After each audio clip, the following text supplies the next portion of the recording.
Show hello everyone.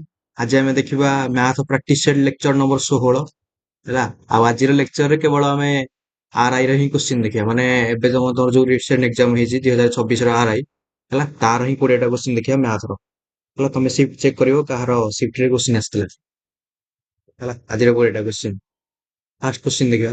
A and B started a business by investing 35,000 and 20,000 respectively ହେଲା। After 5 months, B left the business and C joined investing 15,000 ହେଲା, 15,000 ଟଙ୍କା। If the total profit at the end of the year was 5,125, what was C share of the profit ହେଲା। ଓଡ଼ିଆରେ ପଢିଆ। ଏ ଓ ବି ଯଥାକ୍ରମେ 35,000 ଓ 20,000 ନିବେଶ କରି ଏକ ବ୍ୟବସାୟ ଆରମ୍ଭ କରିଥିଲେ ହେଲା।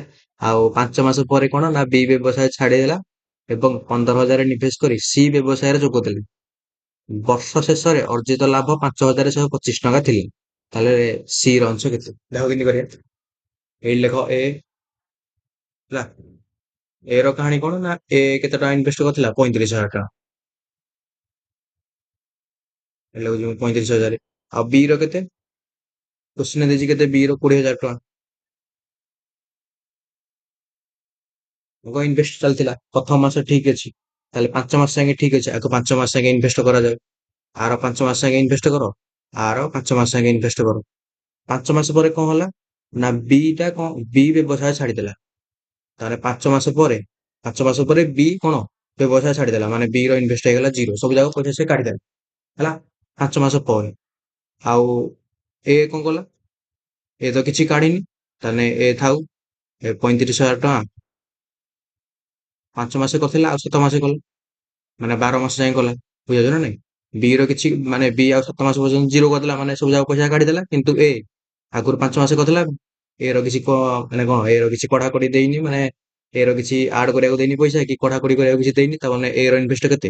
ଆଗରୁ 5 ମାସ, ତାପରେ 7 ମାସ ହିଁ କରିବ।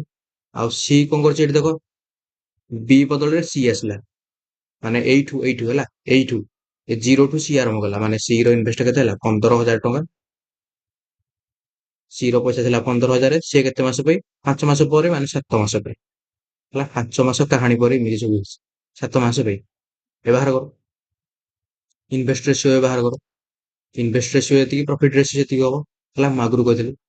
ଏବେ ଦେଖ ସବୁଥିରେ 3ଟା ଶୂନ କମନ ଯାଉଛି, ଏଇଟା 3ଟା ଶୂନ, 3ଟା ଶୂନ, 3ଟା ଶୂନ, 3ଟା ଶୂନ ହେଲା। ଆଉ କଣ କଟୁଛି ଦେଖ ନା 5 7 35 ହେଲା।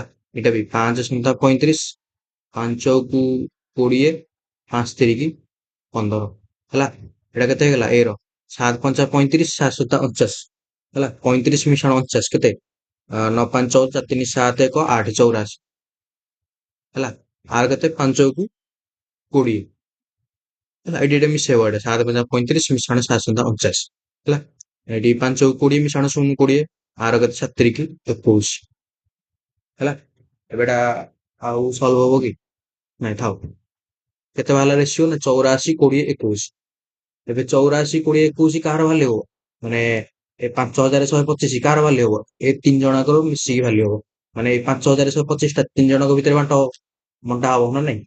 ବର୍ଷ ଶେଷରେ ତାଙ୍କ ଲାଭ ଏତିକି ହେଇଛି, ତାହେଲେ ଲାଭ ଏ 3 ଜଣଙ୍କ ଭିତରେ ବଣ୍ଟା ହବ। ତାହେଲେ ପଚାରୁଛି ସି ର ଅଂଶ କେତେ? ତାହେଲେ ସି ର ସେୟାର ଇଜିକାଲ ଟୁ 5,125 କାହାର ଭାଲ୍ୟୁ ହବ? ଏ 3 ଜଣଙ୍କ ରେସିଓ ଭାଲ୍ୟୁ ହବ। 3 ଜଣଙ୍କୁ ମିଶେଇଲେ କେତେ? 4 1 5, 8 2 10, 8 2 10, 2 12 କେତେ? 125 ହେଲା। ଇଣ୍ଟୁ ଆମକୁ ଦରକାର କାହାର ନା ସି ର ବୋଧେ ସି ର ସେୟାର କେତେ? 21। 21 ର ଭାଲ୍ୟୁ ବାହାର କର ହେଲା। ଏଟା କେତେ? 25 50 125, ଆଉ 25 ରେ କାଢିଲେ 25 ଦୁଗୁଣେ 50, 51 ହେଲା। 51 ଆସିଲେ କେତେ ହବ? ଏଠି 2 ହଲିବ 25 ଶୂନ କେ ଶୂନ, 25 5 125 ହେଲା।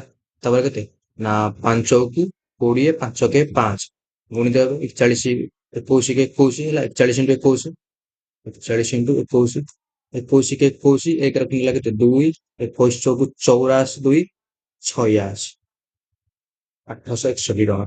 ଅପସନ କୋଉଟା? ସି ହେଲା। ନେକ୍ସଟ କ୍ୱେଶ୍ଚନ ଦେଖିଆ।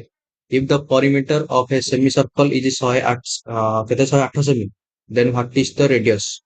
ଚାଲ କାହାର ରେଡିୟସ ନା ସେମି ପରିମିଟର ର ରେଡିୟସ, ସରି ସେମି ସର୍କଲ ର ରେଡିୟସ ହେଲା। ଯଦି ଏକ ଅର୍ଦ୍ଧବୃତ୍ତର ପରିଧି 108 ସେମି ହୁଏ, ହେଲା। ଅର୍ଦ୍ଧବୃତ୍ତ କୋଉଟା ମୁଁ କହିଥିଲି, ଅର୍ଦ୍ଧବୃତ୍ତ ଏଇ ଟାଇପ ର ଗୋଟେ ସର୍କଲ। ସର୍କଲକୁ ଯଦି ଆମେ ଅଧା କରିଦବା ତାକୁ କୁହନ୍ତି ଅର୍ଦ୍ଧବୃତ୍ତ। ଏଇ ଟାଇପ ର ଦେଖାଯିବ, ହେଲା। ଏଇଟା ଇଏ ହେଇଗଲା ଯେ କଣ, ଏଟା ସେମିସ୍ଫିୟର ହେଇଗଲା, ହେମିସ୍ଫିୟର ନା ସେମିସ୍ଫିୟର ହେଇଗଲା, ହେଲା। ଏଇଟା ଏଇଟା ହଉଛି ଅର୍ଦ୍ଧବୃତ୍ତ। ଏଇଠି ଯୋଉ ଗୋଲ ବୁଲେଇଥିବା ଏଇଟା ହେଇଗଲା ସ୍ପିୟର ଅଧା, ହେଲା। ତାହେଲେ ଅର୍ଦ୍ଧବୃତ୍ତ ଦେଖିବାକୁ କେମିତି?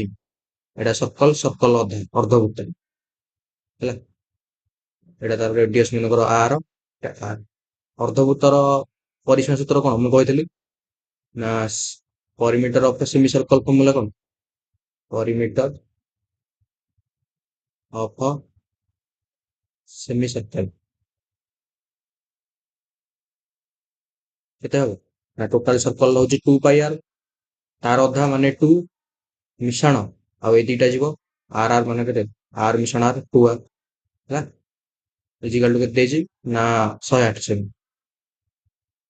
ଏଥର ଏଇଟା 2 କୁ 2 କଟିଗଲା, ପାଏ କମନ ଆଣିଲେ ନା, ପାଏ କମନ ନଉନି, ଆର କମନ ନଉ, ଆର କମନ ଆଣିଲେ ପାଏ ମିଶାଣ 2 ଇଜିକାଲ ଟୁ କେତେ ହବ 108, ହେଲା। ତାହେଲେ ଆର ହୋଲ ଇଣ୍ଟୁ 22/7 ମିଶାଣ 2 ଇଜିକାଲ ଟୁ କେତେ ହବ 108,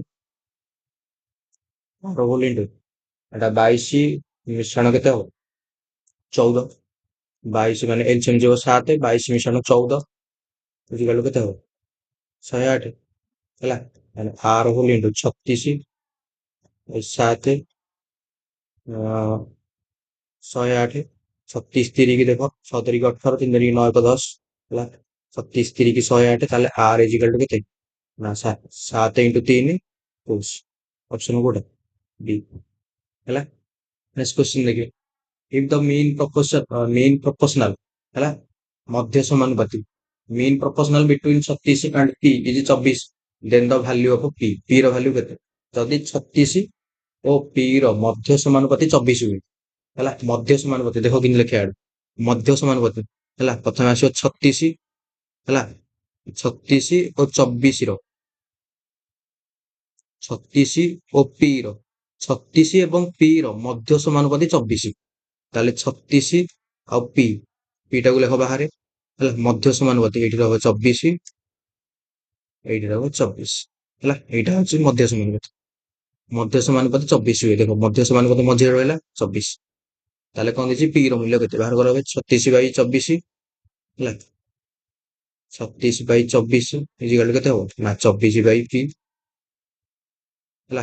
ଏଟା 6 × 36, 6 × 24, ହେଲା। 6 × 24, ତାହେଲେ ପି ଇଜିକାଲ ଟୁ କେତେ 4 × 4, ମାନେ ଏଟା ଏପଟକୁ ଆସିବ 4 4 କେତେ 16, ଅପସନ କୋଉଟା ଅଛି ବି, ହେଲା। ନେକ୍ସଟ କ୍ୱେଶ୍ଚନ ଦେଖିବା, question number 4, the product of two number is 43,200, ହେଲା। 432, 432, 43,200, and their HCF is 15, if the ratio of their LCM to HCF in the simplest form is to b, ତାଙ୍କର LCM HCF ଭିତରେ ratio ହଉଛି a is to b, then find the value of a plus b plus 3 ର route over. ଦେଖ ଓଡିଆରେ ବଢିଆ, ଦୁଇଟି ସଂଖ୍ୟାର ଗୁଣଫଳ 43,200 ଏବଂ ସେମାନଙ୍କର ଗସାଗୁ 15 ଅଟେ, ହେଲା। ଯଦି ସେମାନଙ୍କର ଲସାଗୁ ଓ ଗସାଗୁ ର ଅନୁପାତ ସରଳ ରୂପରେ a is to b, ଆମର LCM and HCF ଭିତରେ ରେସିଓ ମନେକର a is to b ହୁଏ, ତେବେ a plus b plus 3 ର ମୂଲ୍ୟ କେତେ, ହେଲା। ତାର ରୁଟ ଓଭର ବାହାର କରିବା, a plus b plus 3 ଦେଖ କେମିତି କରିବା। ତମେ ପଢିଥିବ ଗୋଟେ LCM HCM କନସେପ୍ଟ ରେ କଣ ନା, ପ୍ରଥମ ନମ୍ବର ଗୁଣନ ସେକେଣ୍ଡ ନମ୍ବର, ମାନେ କଣ, ମାନେ ନମ୍ବର ଦିଟାକ product equal to LCM into HCF, ହେଲା। ଏଟା ତମେ ପଢିଥିବ, ପ୍ରଥମ ନମ୍ବର ଗୁଣନ second number equal to LCM into HCF। ବ୍ୟବହାର କର, ଦେଖ ସଂଖ୍ୟା ଦିଟାର ପ୍ରଡକ୍ଟ ଗୁଣନଫଳ ଦେଇଦେଇଛି, i ଇଣ୍ଟୁ ଡବଲ ବାଇ ଗୁଣନଫଳ ନୁହଁ କି, ତାହେଲେ ଏଠି ଲେଖିପାରିବି ମୁଁ i ଡବଲ ଜାଗାରେ ଲେଖିପାରିବି ଏଇଟା, ମାନେ 4 3 4 3 2 0 0, ହେଲା। Equal to LCM into HCF, LCM into HCF, ହେଲା। ତାମାନେ ଭାଲ୍ୟୁ କାହାର ଦେଇଛି ଦେଖ, HCF ଦେଇଦେଇଛି, ତାମାନେ 4 3 2 0 0 ଇଜିକାଲ ଟୁ LCM ଜାଣିନେ ଆମେ କେତେ, କିନ୍ତୁ HCF ସେ କ୍ୱେଶ୍ଚିନ୍ ଦେଇଛି କେତେ 15, HCF ଜାଗାରେ 15 ପକ, ତାହେଲେ ବାହାର କର ଏବେ, ଏସିଏଫ୍ କେତେ ହବ? ଏଲସିଏମ୍ କେତେ ହବ ତାହେଲେ? 4 3 2 0 0 15 କାଟିଲେ କେତେ? ଏଟା 15 କାଟିଲେ କେତେ? 15 ଏଠି 15 କାଟ ଏଠି 43 4 3 2 0 0 ପ୍ରଥମ ଦେଖ ଏଟା 5 ରେ କଟିବ ନା 5 ରେ କଟିଯିବ 3 ରେ କଟିବ ନା ନାହିଁ କେମିତି 7 3 7 2 9 ହଁ 3 ରେ କଟିଯିବ ହେଲା ତାହେଲେ ଏଟା 15 ରେ ପୁରା ଟୋଟାଲ କଟିଯିବ କାଟ ଏବେ 15 ଦୁଗୁଣେ କେତେ 30 ହେଲା ତାର ଆସିଲା କେତେ ହେଲା 30 ହେଲେ 15 ଅଷ୍ଟା 120 ହେଲା ତାପରେ ଆସିଲା ବାଦରେ 15 ଅଷ୍ଟା 120 3 15 0 କେ 0 ହେଲା ତାହେଲେ ଏଲସିଏମ୍ କେତେ ବାହାରିଲା इक्वल टू 2 8 8 0 ଏବେ ଦେଇଛି LCM by SCF is equal to S to B ସେ ଦେଇଛି LCM by SCF is equal to କେତେ ନା A is to B ମାନେ A by B ତାହେଲେ କର LCM ର ଭ୍ୟାଲୁ କେତେ ବାହାରିଲା ନା 2880 by SCF କେତେ ଦେଇଛି ନା 15 is equal to A is to A by B ହେଲା ଏ 15 କାଟିଲେ ଏଟା କେତେ ହବ 15 ଏଟା କଟିବ ନା ନାହିଁ ଦେଖ 5 ରେ କଟିଯିବ ହେଲା ଆଉ 3 ରେ କଟିବ ନା ନାହିଁ ନା 8 8 2 10 8 18 ହଁ 3 ରେ କଟିଯିବ ତାହେଲେ 15 ଏଟା କଟିଯିବ 15 କେ 15 ହେଲା 15 କେ 15 ଆସିଲା କେତେ ଏଟା 15 ନୂଆ 8 ରହିଲା ମାନେ 5 15 ନୂଆ 135 ହେଲା 15 ଦୁଗୁଣେ 30 ହେଲା ତାହେଲେ ଏଟା କେତେ ହବ ଏଟା 1 ହବ ଆଉ ତାହେଲେ A ର ଭ୍ୟାଲୁ କେତେ ହେଲା 192 ମାନେ ରେସିଓ କେତେ ବାହାରିଲା ତାହେଲେ A ବାଇ B ରେସିଓ କେତେ ବାହାରିଲା 192 ବାଇ 8 ହେଲା A ର ଭ୍ୟାଲୁ ହବ 192 B ର ଭ୍ୟାଲୁ ହବ 8 ବାହାର କର A plus B plus 3 root over ତାହେଲେ A ପ୍ଲସ୍ B ପ୍ଲସ୍ 3 ର ରୁଟ୍ ଓଭର ଇଜ ଇକାଲ ଟୁ 192 ମିଶାଣ 1 ଆଉ ମିଶାଣ 3 ର ରୁଟ୍ ଓଭର ହେଲା ଏଟା କେତେ ହବ 100 3 ହବ 496 ରୁଟ୍ ଓଭର 196 କାହା ରୁଟ୍ ଓଭର 14 ର ହେଲା ଏଟା 19 ହେଇଗଲା ଏଟା 14 ଅପସନ କୋଉଟା ହେଲା ନେକ୍ସଟ କ୍वेଶ୍ଚन ଦେଖିବା Image purchased a quantity of କଣ barely for 6280 ହେଲା he sold half of its profit at 18% and if he sold half of it at a profit of 18% ହେଲା if he must want to make an overall profit of 9% on the entire quantity then what should be the selling price of the remaining barely ତାହେଲେ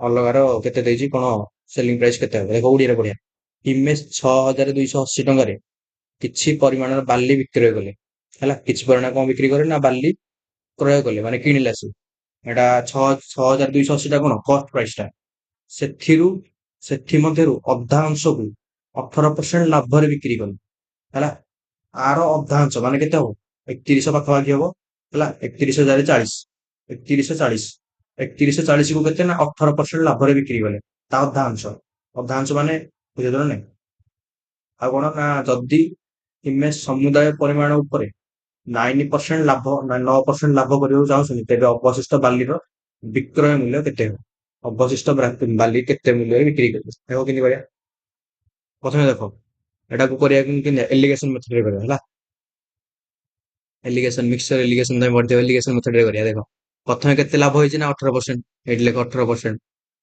ହେଲା total କେତେ ଲାଭ ନା ସମୁଦାୟ ପରିମାଣର ଉପରେ ଲାଭ ଟୋଟାଲ ଲାଭ କେତେ କରିବାକୁ ଯାଉଛି ନା ଏଠି ଲେଖିଦିଅ 18% ଲେଖୁନି 9 ଲେଖିଦିଅ ଏଠି ଲେଖି 9 ଏଠି 18 କୁ ଏଠି 9 ତାର ଏଇଠି କେତେ ଆମେ ଜାଣିନେ ଏଇଠି ନେଇଯାଅ x% ହେଲା ଏଇଠି 18 କରିବାକୁ ଏଇଠି 18% ହେଇଛି ତାଙ୍କ ଟୋଟାଲ 9% କରିବାକୁ ଚାହୁଁଛନ୍ତି ଏଇଠି କେତେ ଟଙ୍କାରେ ବିକିବେ କେତେ ପରସେଣ୍ଟରେ ବିକିବେ ଆମେ ଜାଣିନେ ଏଇଟା ନବା x ହେଲା ତାପରେ ଏଇଠି ରହିବ କଷ୍ଟ ପ୍ରାଇସ୍ ହେଲା ଏଇଠି ରହିବ କଷ୍ଟ ପ୍ରାଇସ୍ ର ରେସିଓ ପ୍ରଥମଟା କେତେ ନା ପ୍ରଥମେ ହଉଛି ଅଧା ଅଧା ମାନେ କେତେ ହବ 30,280 ହେଲା ସରି 31,040 ପ୍ରଥମ କ୍ୱାଣ୍ଟିଟିକୁ ଅଧା ମାନେ 18% ରେ ବିକିଲେ ମାନେ ବୁଝିପାରୁଛ ନା ନାଇଁ ପ୍ରଥମ ଅଧା କ୍ୱାଣ୍ଟିଟିକୁ ହେଲା 6,280 ର ଅଧା କ୍ୱାଣ୍ଟିଟି ମାନେ କେତେ 3140 କୁ 18% ପ୍ରଫିଟ ରେ ବିକିବେ ପ୍ରଫିଟ ରେ ବିକିଲେ ଆଉ ଅଧାକୁ କଣ ନା ଆଉ ଅଧା ତାହେଲେ ବିକିବେ ଏମିତି 3140 ଏପଟେ ଅଧା ହେଇଗଲା ଏପଟେ ଅଧିକ ଗଲା ରେସିଓ କେତେ ହେଇଗଲା 1:1 ହେଲା ଏ ବାହାର କର x ର ଭାଲ୍ୟୁ ଏଟା କେମିତି ବାହାର କରିବା 18 କେ 18 ଇଣ୍ଟୁ 1 ମିଶ୍ରଣ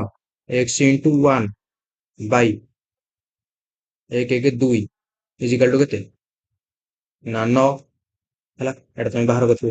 18 କେ 18 x କେ x ଇଣ୍ଟୁ x ଇଜିକାଲ ଟୁ କେତେ ହବ 18। ତାହେଲେ x ଇଜିକାଲ ଟୁ କେତେ 0%। ହେଲା।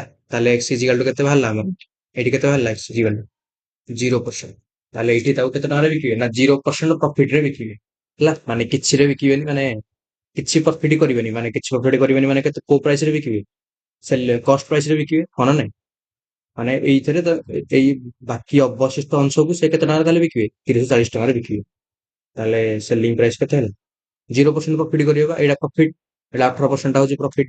ଏଇଥିରେ 0% ପ୍ରଫିଟ କରିବେ। 0% ପ୍ରଫିଟ ମାନେ କେତେ ଟଙ୍କାରେ ବିକିବେ, ମାନେ 0% ପ୍ରଫିଟ ମାନେ ସେଲିଂ ପ୍ରାଇସ୍ ଇଜିକାଲ ଟୁ କଷ୍ଟ ପ୍ରାଇସ୍। ତାହେଲେ କେତେ ଟଙ୍କା ହବ ନା 3140 ଟଙ୍କା। ଅପସନ କୋଉଟା ଡି। ହେଲା। ନେକ୍ସଟ କ୍ୱେଶ୍ଚନ ଦେଖିବା। Two train of a length 240 metre and 360 metre start moving on parallel tracks. ହେଲା। when they moving opposite direction they cross each other in 20 seconds। ଏଇଟା ବି କ୍ୱେଶ୍ଚନ ମୁଁ କରିଛି। ହେଲା। when they move in the same direction the faster train completely crosses the slower train in 48 seconds। find the speed of the faster। ତାହେଲେ faster train ର speed କେତେ ଧର କେମିତି କରିବା। ଦେଖ ଏଇଟା ଗୋଟେ ଟ୍ରେନ ହେଲା, ଏଇଟା ଗୋଟେ ଟ୍ରେନ ହେଲା। ଏଇ ଟ୍ରେନ ର ଲେନ୍ଥ କେତେ ମନେକର 240 ମିଟର। ଆଉ ସ୍ପିଡ କେତେ ଜାଣିନେ x ମିଟର पर ସେକେଣ୍ଡ ନେଇଯାଏ, ଯେହେତୁ ମାନେ ଡିଷ୍ଟାନ୍ସ ଆମେ ମିଟରରେ ନେଇଯାଏ। ହେଲା। ଆଉ ଗୋଟେ ଟ୍ରେନ ଏଇ ଟାଇପର ଏମିତି ଏଇ ଟାଇପର ହେଲା। ଆଉ ଗୋଟେ ଟ୍ରେନ ର ଲେନ୍ଥ କେତେ ନା 360 ମିଟର କ୍ୱେଶ୍ଚିନ୍ ଦେଇଛି। ସ୍ପିଡ କେତେ ଜାଣିନେ y ମିଟର पर ସେକେଣ୍ଡ। ଏମାନେ ଦି ଜଣ କଣ ନା ଅପୋଜିଟ ରୁ ଆସୁଛନ୍ତି, ଅପୋଜିଟ ରେ ଆସୁଛନ୍ତି। ଏଇଠି ଦେଖ starting moving parallel tracks when move in opposite direction they cross each other in 20 second. ତାଙ୍କ ଟାଇମ କେତେ ହବ ନା 20 ସେକେଣ୍ଡ। 20 ସେକେଣ୍ଡରେ ଇଏ ଏପଟକୁ ଯିବ, ଇଏ ଏପଟକୁ ଆସିବ, ସାକ୍ଷାତ ହବ। ହେଲା। ତାହେଲେ ଏବେ କଣ ହବ t is equal to distance upon speed d by s। ତାମାନେ d is equal to କେତେ 240 ମିଶାଣ 360 ବାଇ ଅପୋଜିଟ ରେ ଆସିଲେ କଣ ହବ ତାଙ୍କର ସ୍ପିଡ ମିଶାଣ ହେଇଯିବ, ବେଶୀ ଆକ୍ସିଡେଣ୍ଟ ହବ, ହେଇଥିପାଇଁ କଣ ହେଇଯିବ ମିଶାଣ ହେଇଯିବ। ନେକ୍ସଟ ମିଶାଣ y ହେଲା। ଅପୋଜିଟ ରେ ଆସିଲେ ତାଙ୍କର ସ୍ପିଡ ମିଶାଣ ହେଇଯିବ, ଆଉ ସେମ ଡିରେକ୍ସନ ରେ ଗଲେ ତାଙ୍କ ସ୍ପିଡ କଣ ହେଇଯିବ ଫେରାଣ ହେଇଯିବ। ଏ ବାହାର କର x ପ୍ଲସ y ର ଭାଲ୍ୟୁ। ମାନେ 20 ଇଜିକାଲ ଟୁ କେତେ ହବ ଏଇଟା ମିଶିଲେ କେତେ 600 ହେଲା। 6 4 10 0 0 3 2 5 1 600 600 ବାଇ କେତେ ହବ x ପ୍ଲସ y ହେଲା। ଗୋଟେ ଶୂନ କି ଗୋଟେ ଶୂନ କଟିଗଲା, ଦୁଇରେ କାଟିଲେ କେତେ 30। ତାହେଲେ x ପ୍ଲସ y ଇଜିକାଲ ଟୁ କେତେ ହେଲା 30। ପ୍ରଥମ ଇକ୍ୱେସନ 1। ତାପରେ କଣ ହେଇଛି ନା ସେଇ ଏକା ଟ୍ରେନ ହେଲା, ସେଇ ଏକା ଟ୍ରେନ ଦେଖ ସେଇ ଏକା ଟ୍ରେନ କଣ ହେଇଛି ନା ସେମ ଡିରେକ୍ସନ ରେ ଯିବେ। ହେଲା। when they move in same direction ଦେଖ ଏଠି ସେମ ଡିରେକ୍ସନ ରେ ଗଲେ ହେଲା, ସେମ ଡିରେକ୍ସନ ରେ ଯିବେ। ଆର ସ୍ପିଡ କେତେ ମନେକର ଏଇଟା ନିଜ 240 ମିଟର, ଆର ସ୍ପିଡ ମନେକର ନିଜ x ମିଟର per ସେକେଣ୍ଡ ହେଲା। ଆଉ ଆର ମନେକର ଡିଷ୍ଟାନ୍ସ 360 ମିଟର, ଆର ସ୍ପିଡ କେତେ ନା y ମିଟର per ସେକେଣ୍ଡ ହେଲା। ସେମାନେ ଯେତେବେଳେ ସେମ ଡିରେକ୍ସନ ରେ ଯିବେ ତାହେଲେ ଟାଇମ କେତେ ହବ ନା କ୍ରସ କେତେବେଳେ ହେବେ 48 ସେକେଣ୍ଡ। ଆରେ ଏମିତି ଆସିବନି, ଇଏ ଆଗ ପଳେଇଥିବ, ଇଏ ଆଗ ଆସିବ, ଏମିତି ଏକାଠି ମିଶିବେ ନା ନାଇଁ। ଏକାଠି ମିଶିଲେ ଯାଇକି ତ କିଏ ଗୋଟେ ଆଗକୁ ଯିବ ନା। 48 ସେକେଣ୍ଡରେ କଣ ହବ ମିଟ୍ କରିବେ। ତାହେଲେ ଟାଇମର ଫର୍ମୁଲା କଣ ଡିଷ୍ଟାନ୍ସ ଅପର ସ୍ପିଡ। ତାହେଲେ t ଇଜିକାଲ ଟୁ କେତେ ହବ 240 ମିଶାଣ 360 କେତେ 600 ବାଇ ଟୋଟାଲ ଡିଷ୍ଟାନ୍ସ ହେଲା 240 ମିଶାଣ 360 ହେଲା। ଏଇଟା ହଉଛି ଟୋଟାଲ ଡିଷ୍ଟାନ୍ସ 240 ମିଶାଣ 360 ହେଲା। ଇଜିକାଲ ଟୁ କେତେ 600 ବାଇ ସେମ ଡିରେକ୍ସନ ରେ କଣ ହବ ସ୍ପିଡ କଣ ହେଇଯିବ ମାଇନସ ହେଇଯିବ x ମାଇନସ y ହେଲା। t ର ଭାଲ୍ୟୁ କେତେ 48 is equal to 600 by x minus y ହେଲା। ଏଇଟା ତମର କେତେ ହବ ନା 12 ଚଉକୁ 48 ହେଲା। ଏଠି 12 5 60 ମାନେ ଏଇଟା ଟୋଟାଲ 50 ରେ କଟିଯିବ, ଆଉ 4 ଯଦି 50 ରେ କଟିବ ତମର ଆନ୍ସର ହବ 12.5 ହେଲା। ତାହେଲେ x ମାଇନସ y ର ଭାଲ୍ୟୁ କେତେ ବାହାରିଲା 12.5 ହେଲା। ଏଇଟା ଇକ୍ୱେସନ 2। ଏ ବାହାର କର ସ୍ପିଡ ସବୁଠୁ ବଡ ସ୍ପିଡ କୋଉଟା ହବ ଏ ବାହାର କର ସବୁଠୁ ବଡ ସ୍ପିଡ କାର x ର ଭାଲ୍ୟୁ ବାହାର କର। x ର ଭାଲ୍ୟୁ ବାହାର କର, x ହବ ସବୁଠୁ ବଡ ସ୍ପିଡ ଆଉ x ର ଭାଲ୍ୟୁ କେତେ ହବ 30 ମିଶାଣ 12.5 କେତେ 42.5 ବାଇ 2 କେତେ ହବ ଏଇଟା ନା 21.25 ମିଟର ପର ସେକେଣ୍ଡ। ଆମକୁ ଦେଇଛି କିଲୋମିଟର ପର ହାୱାରେ ବାହାର କରିବାକୁ ହେଲା। ତାହେଲେ କିଲୋମିଟର ପର ହାୱାରେ ବାହାର କରିବା କେମିତି କରିବା ନା 21 ହେଲା 21 25 ବାଇ 100 ହେଲା। ଦେଖ ଏଟା କାଲକୁଲେସନ ଟିକେ ବେଶୀ ଅଛି ହେଲା, ମୁଁ ଏପଟେ କରୁଛି ହେଲା। ମାନେ ଏଇଟା କେମିତି ହବ 21 25 ବାଇ 100 ଇଣ୍ଟୁ କେତେ ହବ କହୁନି ମିଟର ପର ସେକେଣ୍ଡ ରୁ କିଲୋମିଟର ପର ହାୱାକୁ ଯିବା ମାନେ କଣ ସାନରୁ ବଡକୁ ଯିବା ମାନେ ଉପରେ ରହିବ 18 ତଳେ ରହିବ 5 ହେଲା। ଆଉ 5ରେ କାଟିଲେ କେତେ ତମର ଆସିବ ଏଇଟା ଏଇଟା 5 କାଟୁନି ଏଇଟା 25ରେ କଟି ଯାଉଛି ନା 25ରୁ କାଟିଦିଅ ହେଲା। 25 ଚଉକୁ 100 ହେଲା। ଏଠି ଆଉ ଜାଗାରେ ବି ନାହିଁ 25 ଚଉକୁ 100 ଆଉ 25ରେ କାଟିଲେ ତମର କେତେ ଆସିବ ନା 25 କି 25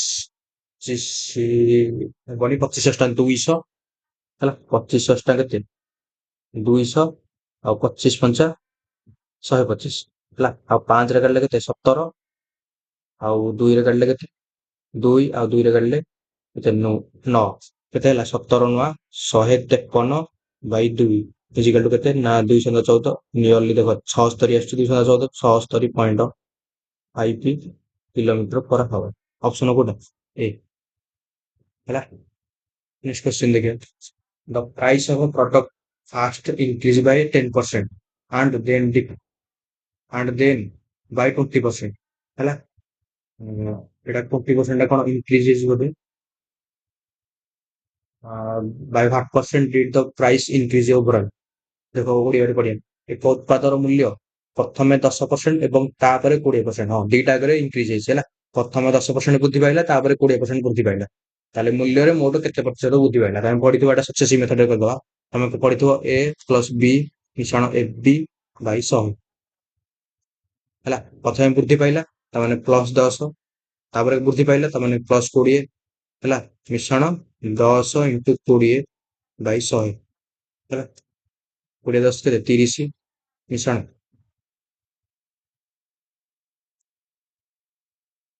32% ଅପସନ କୋଉଟା ବି।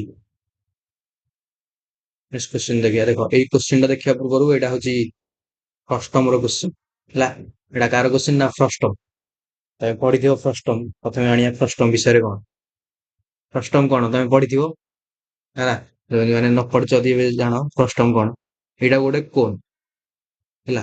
ତମେ କୋନ ବି ଜାଣିଥିବ କୋନ କଣ କୋନ ଏଇ କୋନରୁ ଆମେ ଯଦି ଅଧା କାଟିଦବା ଏଇଠି ଦେଖ ଅଧା କାଟିଲେ ଏଇଠି ଅଧା କାଟିଦେଲେ ହେଲା। ଏଇଠି ବ୍ଲେଡ ମରା ହେଲା ଅଧା କାଟିଲେ ହେଲା। ଏଇ କୋଣଟା ଅଲଗା ହେଇଗଲା ଛୋଟ କୋଣଟା ଉପରୁ ବାହାରି ପଡିଲା ଆଉ ଏତିକ ରହିଗଲା ଏତିକକୁ କହନ୍ତି ଫ୍ରଷ୍ଟମ ହେଲା।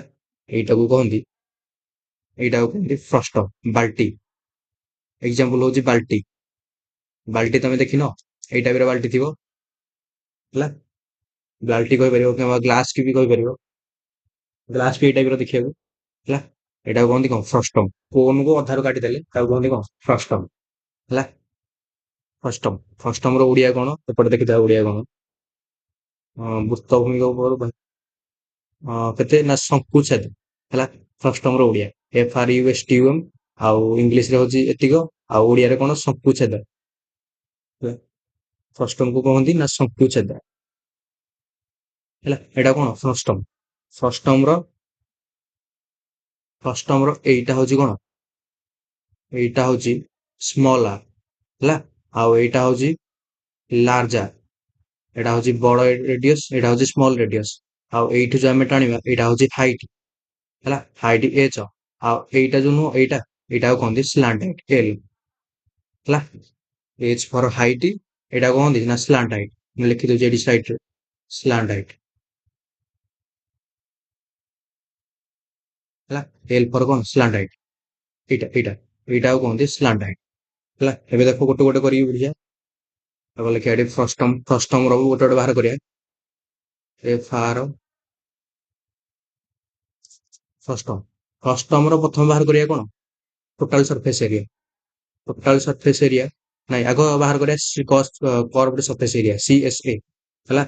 ତ CSA କେମିତି ବାହାର କରିବା ନା CSA ଇଜ ଇକାଲ ଟୁ ପ୍ରଥମେ କର୍ଭ ସରଫେସ ଏରିଆ ମାନେ କର୍ଭ ସରଫେସ ଏରିଆ ମାନେ କୋରା କୋରା ଏତିକ ଏତିକ ଉପର ଦିଟାକ ଯିବନି, କେବଳ ବଙ୍କା ଦିଗ ଯିବ ହେଲା। ମାନେ କୋଉଟା ଯିବ ଦେଖ ଏଠି, ମାନେ ଏଇଟା କେତେ ହବ କର୍ଭ ସଫ୍ଟୱେର ଏରିଆ ପାଏ, ମାନେ ଦେଖ ଏତିକ ଯିବ ହେଲା, ଏତିକ ଉପର ଦିଗ ଯିବନି, ମାନେ ଏତିକ ଯିବନି, ଏଇ ସର୍କଲ ଦିଟା ଯିବନି, ଏ ବଙ୍କା ଦିଗ କେବଳ ଯିବ।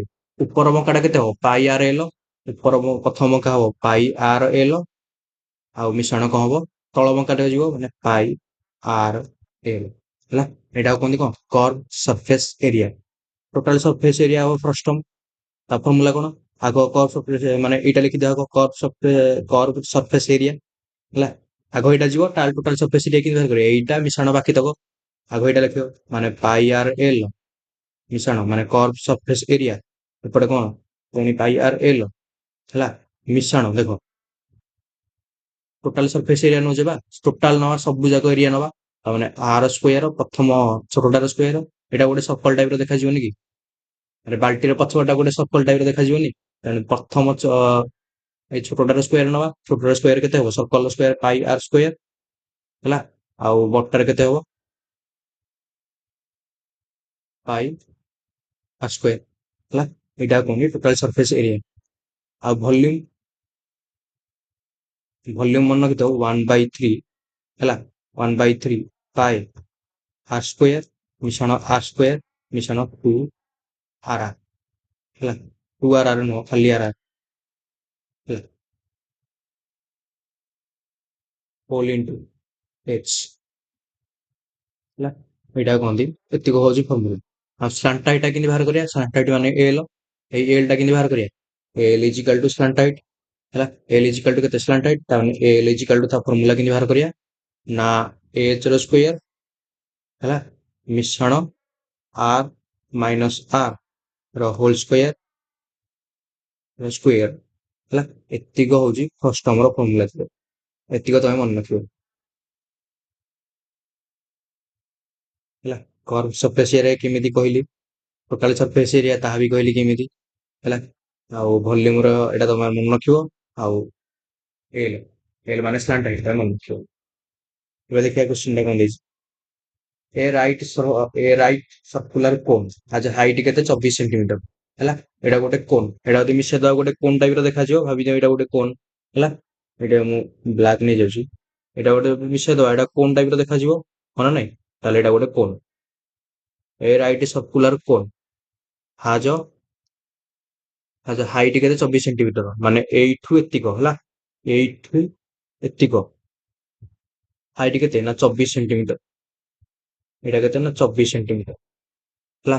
ଆଉ କଣ ଦେଇଛି ନା ରେଡିୟସ କେତେ 18 ସେଣ୍ଟିମିଟର, ଏଇ ରେଡିୟସ ଟା ଏଇଠୁ ଏତିକ ରେଡିୟସ 18 ସେଣ୍ଟିମିଟର ହେଲା। ତାପରେ କଣ ନା ଉପର ଗୋଟେ କଟ ମରା ହେଲା, ଦେଖ ଏଠି ଉପର ଗୋଟେ କଟା ହେଇଛି ହେଲା। ସ୍ମଲର କୋନ୍ ହାଭିଂ ଦେଖ, ସ୍ମଲର କୋନ୍ ହାଭିଂ ଦେଖ ଓଡିଆରେ ପଢିଆ, ଗୋଟିଏ ସରଳ ବୃତ୍ତ ଭୂମିକ କୋନ୍ ର ଉଚ୍ଚତା ଏଠି 24 ସେଣ୍ଟିମିଟର ଆଣ୍ଡ ବ୍ୟାସାର୍ଦ୍ଧ 18 ସେଣ୍ଟିମିଟର ହେଲା ଅଟେ।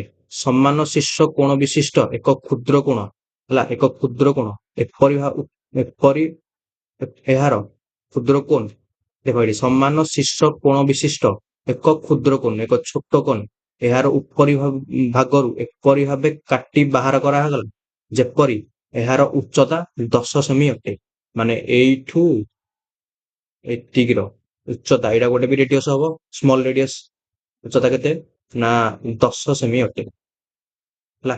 ତମେ ଏଇଟା କହିପାରିବ, ଏଇଟା ଦେଖ ଏଇ ଚିତ୍ରଟା ଏଇ ଟାଇପ ର ହବନି, ଏଇଟା କଟ ମରା ହେଇଯାଇଛି, ଏଇଟା ପ୍ରକୃତରେ ମିଶିକି ରହିବା କଥା, ଦେଖ ଏଇଟା ମୁଁ ଚିତ୍ରଟା ଭଲରେ କରୁଛି ଏପଟେ କରୁଛି ହେଲା। ଚିତ୍ରଟା ଏମିତି ହବ ଆକ୍ଚୁଆଲି ହେଲା। ଏଇଟା ଦେଇଛି 18 ସେଣ୍ଟିମିଟର ରେଡିୟସ ଟା, ପ୍ରଥମ ବଡ ରେଡିୟସ ଟା 18 ହେଲା, ଏଇଟା କେତେ ଦେଇଛି ନା 18 ଟା ଭଲ ହେଲେ, ଆଉ ଏଇଟା କେତେ ଦେଇଛି ଜଣା ନାହିଁ, କିନ୍ତୁ ହାଇଟ୍ ଦେଇଛି ବଡଟାର ପ୍ରଥମ ବଡ କୋନ୍ ର ହାଇଟ୍ ଦେଇଛି 24, ଆଉ ଏଇଠୁ ଏତିକି ଯୋଉ ହାଇଟ୍ ଦେଇଛି, ଏଇଟା ଗୋଟେ ଛୋଟ କୋନ୍ ଟେ କାଟିଆ, ସେ ଦେଇଛି ଏବେ କ୍ଷୁଦ୍ର କୋନ୍ ବିଶିଷ୍ଟ ମାନେ କଟା ହବା ଉପରୁ କାଟିଆ ହେଲା। କ୍ଷୁଦ୍ର କୋଣ ଏହାର ଉପରି ଭାଗ ଗୋଟେ ଛୋଟ କୋଣ ଟେ କାଟିବା, ଏ ଛୋଟ କୋଣ ହାଇଟ୍ କେତେ ହବ ନା 10 ସେଣ୍ଟିମିଟର, ମାନେ ଏଇଠୁ ଏତିକି ହେଲା। କୋଉଠୁ କେତିକି ହବ ଏଇଠୁ ଏଇଠୁ ଏଇଠୁ ଏତିକି ହେଲା, ଏଇଠୁ ଏତିକି ହାଇଟ୍ କେତେ ନା 10 ସେଣ୍ଟିମିଟର ହେଲା। ପଚାରୁଛି କଣ ତେବେ ଫ୍ରଷ୍ଟମର ଆୟତନ କେତେ? ଆୟତନ ଅଫ ଭଲ୍ୟୁମ ହେଲା, ଏଇଟା ଗୋଟେ ଫ୍ରଷ୍ଟମ ହେଇଯିବ। ଏଇଠି ଦେଖ, ଏଇଟା କାଟିକି ବାହାର କରିଦେଲେ ଏଇଠୁ ଏତିକ ଗୋଟେ ଫ୍ରଷ୍ଟମ ହେଇଯିବ। କୋଉଠୁ କେତିକ? ଏଇଠୁ ଏତିକ, ଏଇଠୁ ଏତିକ, ଏଇଠୁ ଏତିକ, ଆଉ ଏଇଠୁ ଏତିକ। ଏଇଟା ଗୋଟେ ଫ୍ରଷ୍ଟମ ହେଇଯିବ, ହଁ ନା ନାଇଁ? ଏଇ ଫ୍ରଷ୍ଟମର ଭଲ୍ୟୁମ କେତେ ହେଲା, ଏଇଟା ଗୋଟେ ବାଲ୍ଟି ଭଳିଆ ଦେଖାଯାଉଛି ହେଲା। ଏଇ ଫ୍ରଷ୍ଟମର ଭଲ୍ୟୁମ ବାହାର କରିବା। ପ୍ରଥମ କଥା ହଉଛି ଭଲ୍ୟୁମର ଫର୍ମୁଲା ମୁଁ କହିଛି ଏପଟେ, କଣ 1/3 ପାଇ ଆର ସ୍କୋୟାର ମିଶ୍ରଣ ଆର ସ୍କୋୟାର ପ୍ଲସ୍ ଆର ଆର ହୋଲ୍ ଇଣ୍ଟୁ ଏଚ୍। ଏଇ ଫର୍ମୁଲା ପକେଇଦବା। ଦେଖ, ଏଇ ଫର୍ମୁଲା ପକେଇବା ଆଗରୁ ପ୍ରଥମେ ଆର ଜାଣିବାକୁ ପଡିବ, ମାନେ ବଡ ରେଡିୟସ୍ ସାନ ରେଡିୟସ୍ ଜାଣିବାକୁ ପଡିବ, ଆଉ ହାଇଟ୍ ଜାଣିବାକୁ ପଡିବ ହେଲା। ତ ପ୍ରଥମେ ଦେଖ ହାଇଟ୍ ଟା କେତେ, ଫର୍ଷ୍ଟମର ହାଇଟ୍ କେତେ? ଟୋଟାଲ ହାଇଟ୍ ହଉଛି 24, ଆଉ ଏଇଠୁ ଏତିକ ହଉଛି 10। ଏଇ ବଡ କୋନ୍ ର ଟୋଟାଲ ହାଇଟ୍ କେତେ? 24 ହେଲା। ଏଇଠୁ ଏତିକ ହେଲା, ଏଇଠୁ ଏତିକ କେତେ? 24, ଆଉ ଏଇଠୁ ଏନାଲିତିକ କେତିକ? 10। ତାହେଲେ ଏଇଠୁ ଏତିକ କେତେ ହେଲା? 14। ମାନେ ବୁଝିପାରୁଛ ନା ନାଇଁ? ଏଇଠୁ ଏତିକ ଏଠି ମୁଁ ଲେଖିଦେଇଛି ଏପଟେ, ଏଇଠୁ ଏତିକ ହଉଛି 24 ହାଇଟ୍, ଆଉ ଏଇଠୁ ଏତିକ 10। ତାହେଲେ ଏଇଠୁ ଏତିକ କେତେ ହବ? 14 ହେଲା। 24 ମାଇନସ୍ 10 14। ତାହେଲେ ଫର୍ଷ୍ଟମର ହାଇଟ୍ କେତେ ହେଲା? ତାହେଲେ ଫର୍ଷ୍ଟମର ହାଇଟ୍ କେତେ ହେଲା? ଫର୍ଷ୍ଟମର ହାଇଟ୍ ହେଲା 14 ହେଲା। ହାଇଟ୍ ବାହାରି ପଡିଲା। ବଡ ରେଡିୟସ୍ ଅଛି, ଖାଲି ସାନ ରେଡିୟସ୍ ଟା ବାହାର କରିବା। ଦେଖ, ସାନ ରେଡିୟସ୍ ଟା କେମିତି ବାହାର କରିବା? ଦେଖ, ତମେ ପଢିଥିବ ଗୋଟେ ସିମିଲାରିଟି ପ୍ରପର୍ଟି, ସିମିଲାରିଟି କଂଗ୍ରୁଏନ୍ସି ତମେ ପଢିଥିବ କୋଉଟା? ଏଟା ତମେ ପଢିଥିବ ଜିଓମେଟ୍ରିରେ। ସିମିଲାରିଟି ମାନେ କଣ? ସଦୃଶ ଆଉ ସର୍ବସମ, ଏଟା ପଢିଥିବ ହେଲା। ଦେଖ, ଏଇ ତ୍ରିଭୁଜକୁ ନେଇଯାଅ, ଏଇ ତ୍ରିଭୁଜରେ ଏଇ ତ୍ରିଭୁଜରେ ଏଇ ତ୍ରିଭୁଜରେ ଏଇ ଟ୍ରାଙ୍ଗେଲରେ ହେଲା, ଏଇଟା ସରି କଟିଗଲା। ଏଇ ଟ୍ରାଙ୍ଗେଲରେ ଦେଖ, ଏଇ ଟ୍ରାଙ୍ଗେଲରେ ଏଇଟା ଗୋଟେ ଟ୍ରାଙ୍ଗେଲ, ଏଇଟା ଗୋଟେ ଟ୍ରାଙ୍ଗେଲ, ଏଇଟା ଗୋଟେ ବଡ ଟ୍ରାଙ୍ଗେଲ, ଏଇଟା ବି ଗୋଟେ ଛୋଟ ଟ୍ରାଙ୍ଗେଲ, ହଁ ନା ନାଇଁ? ଏଠି ଦେଖ, ଏଇଟା ଗୋଟେ ବଡ ଟ୍ରାଙ୍ଗେଲ, ଛୋଟ ଟ୍ରାଙ୍ଗେଲ ଟା ମୁଁ ଆଉ ଗୋଟେ ଚିତ୍ର କରୁଛି। ଏଇଠି ଦେଖ, ଏଇଠି ଗୋଟେ ଛୋଟ ଟ୍ରାଙ୍ଗେଲ, ଆଉ ଏଇଟା ଗୋଟେ କଣ? ବଡ ଟ୍ରାଙ୍ଗେଲ ହେଲା। ଏ ଦେଖ, ଏଇ ଛୋଟ ଟ୍ରାଙ୍ଗେଲ ଆଉ ବଡ ଟ୍ରାଙ୍ଗେଲ ଭିତରେ ଆମେ କମ୍ପେୟାର କରିବା ଯଦି ଗୋଟେ କୋଣ କମନ ଅଛି, ମାନେ ଏଇଥିରେ ଛୋଟ ଆଙ୍ଗେଲରେ ଗୋଟେ କୋଣ, ମାନେ ଛୋଟ ଟ୍ରାଙ୍ଗେଲରେ ଗୋଟେ କୋଣ, ଆଉ ବଡ ଟ୍ରାଙ୍ଗେଲରେ ଗୋଟେ କୋଣ, ମାନେ ବୁଝାଯାଉ ନା ନାଇଁ? ଗୋଟେ କୋଣ କମନ ଅଛି, ଆଉ ଏଇଟା ହବ 90 ଡିଗ୍ରୀ ଲମ୍ବକୁ ରେଡିୟସ୍। ଏଇଟା ଯାହା ହବ ଏଇଟା 90 ଡିଗ୍ରୀ ହବ, ଏଇଟା ବି ହବ 90 ଡିଗ୍ରୀ ହେଲା। ତାହେଲେ ଦିଟା କୋଣ ସମାନ, ଦିଟା କୋଣ ଯେହେତୁ ସମାନ, ତାହେଲେ ଏଇଟାକୁ ଏଇଟା କଣ? ସଦୃଶ। ମାନେ ଗୋଟେ ନାଁ ଦେଇଦବା, ମନେକର ଏ ବି ସି ଆଉ ଏ ଡି ଇ ନେଇଯାଅ ହେଲା। ତ ଆମେ ଦେଖିଲେ ନା ଏ କୋଣ ହଉଛି କମନ। ମୁଁ ଲେଖୁଛି, ଏ କୋଣ ହଉଛି ମାନେ ତ୍ରିଭୁଜ, କୋଉ ତ୍ରିଭୁଜ? ନା ତ୍ରିଭୁଜ ଏ ବି ସି ହେଲା, ଆଣ୍ଡ ତ୍ରିଭୁଜ ଏ ଡି ଇ। କଣ କଣ ଦେଖିଲେ? ନା ଏ କୋଣ ହଉଛି କମନ, ଆଉ ବି କୋଣ ଇଜିକାଲ ଟୁ ଡି କୋଣ ଇଜିକାଲ ଟୁ କେତେ? ନା 90 ଡିଗ୍ରୀ ହେଲା। ତାହେଲେ କଣ? ନା ତ୍ରିଭୁଜ ଏ ବି ସି ସଦୃଶ ତ୍ରିଭୁଜ ଏ ଡି ଇ। କୋଉ ପ୍ରପର୍ଟିରେ ହେଲା? ନା ଆଙ୍ଗେଲ ହେଲା। ଦିଟା କୋଣ ଯଦି ସମାନ, ତୃତୀୟ କୋଣଟା ଅଟୋମେଟିକ ସମାନ ହେଇଯିବ। ଏଇଟା କହନ୍ତି ସାଦୃଶ୍ୟ, ସାଦୃଶ୍ୟ ପ୍ରପର୍ଟି। ମାନେ ତ୍ରିଭୁଜ A B C similar to ତ୍ରିଭୁଜ ଏ ଡି ଇ। ଏବେ ଦେଖ, ଏବେ ବାହାର କର ରେଡିୟସ୍ ଟା ହେଲା। ଏବେ ଇଜି ହବ। ଦେଖ, ଏବେ ରେଡିୟସ୍ ବାହାର କରିବା ମାନେ କୋଉଟା? ବିସି ବାହାର କରିବା ହେଲା। ଏଇଟା ବାହାର କରିବାନି କି? ଏଇଠୁ ଏତିକ ରେଡିୟସ୍ ହେଲା। ଏ ବିସି ଟା ଖାଲି ବାହାର କରିବା। ଦେଖ, କେମିତି ବାହାର କରିବା? ଦେଖ, ଏ ଆଗରେ କଣ ଅଛି? ମାନେ ତ୍ରିଭୁଜ ଏବିସି ରେ ଏ ଆଗରେ କଣ ଅଛି? 18 ହେଲା। ଏ ଆଗରେ ଅଛି 18। ଦେଖ, ଏ ଆଗରେ ଅଛି 18, ତାହେଲେ ଏ ଆଗରେ କଣ ଅଛି? ବାଇ ବିସି। ମାନେ ବୁଝିଛ ନା ନାଇଁ? ରେଡିୟସ୍ ମାନେ ବାହୁ ଇକ୍ୱାଲ କର ଏଠି, ମାନେ ରେସିଓ ନିଅ। ଏଇ ଟାଇପରେ ଲେଖା ଅଛି, ମନେକର ଏଇଠି ଲେଖ ଏବି ବାଇ ଏଡି ହେଲା। ଏବି ବାଇ ଏଡି ଏଇ ଟାଇପରେ ଲେଖିନ ତମେ, AB by AD is equal to BC by D is equal to AC by ଏଇ ଟାଇପରେ ତମେ ଲେଖିଥିବ। ଦେଖ, ତାହେଲେ ଆମେ ଆଙ୍ଗେଲ ଅନୁସାରେ ଲେଖିଦବା, ଇଜି ହବ ହେଲା। ଦେଖ, ଏ ଆଗରେ କଣ ଅଛି? ଏଇ ଛୋଟ ତ୍ରିଭୁଜରେ ଆଗ ନବା ଛୋଟ ତ୍ରିଭୁଜ ଏ ବି ସି ରେ ଏ ଆଗରେ କଣ ଅଛି? ବିସି। ଏଠି ଲେଖ ବିସି ବାଇ ଏ ବଡ ତ୍ରିଭୁଜରେ ଏ ଆଗରେ କଣ ଅଛି? ଡି। ଏ ଡି ରେ ଏଇଟା କଣ ହବ? ଡି। ମାନେ ବିସି ବାଇ ଡିଇ ଇଜିକାଲ ଟୁ କୋଉଟା ହବ?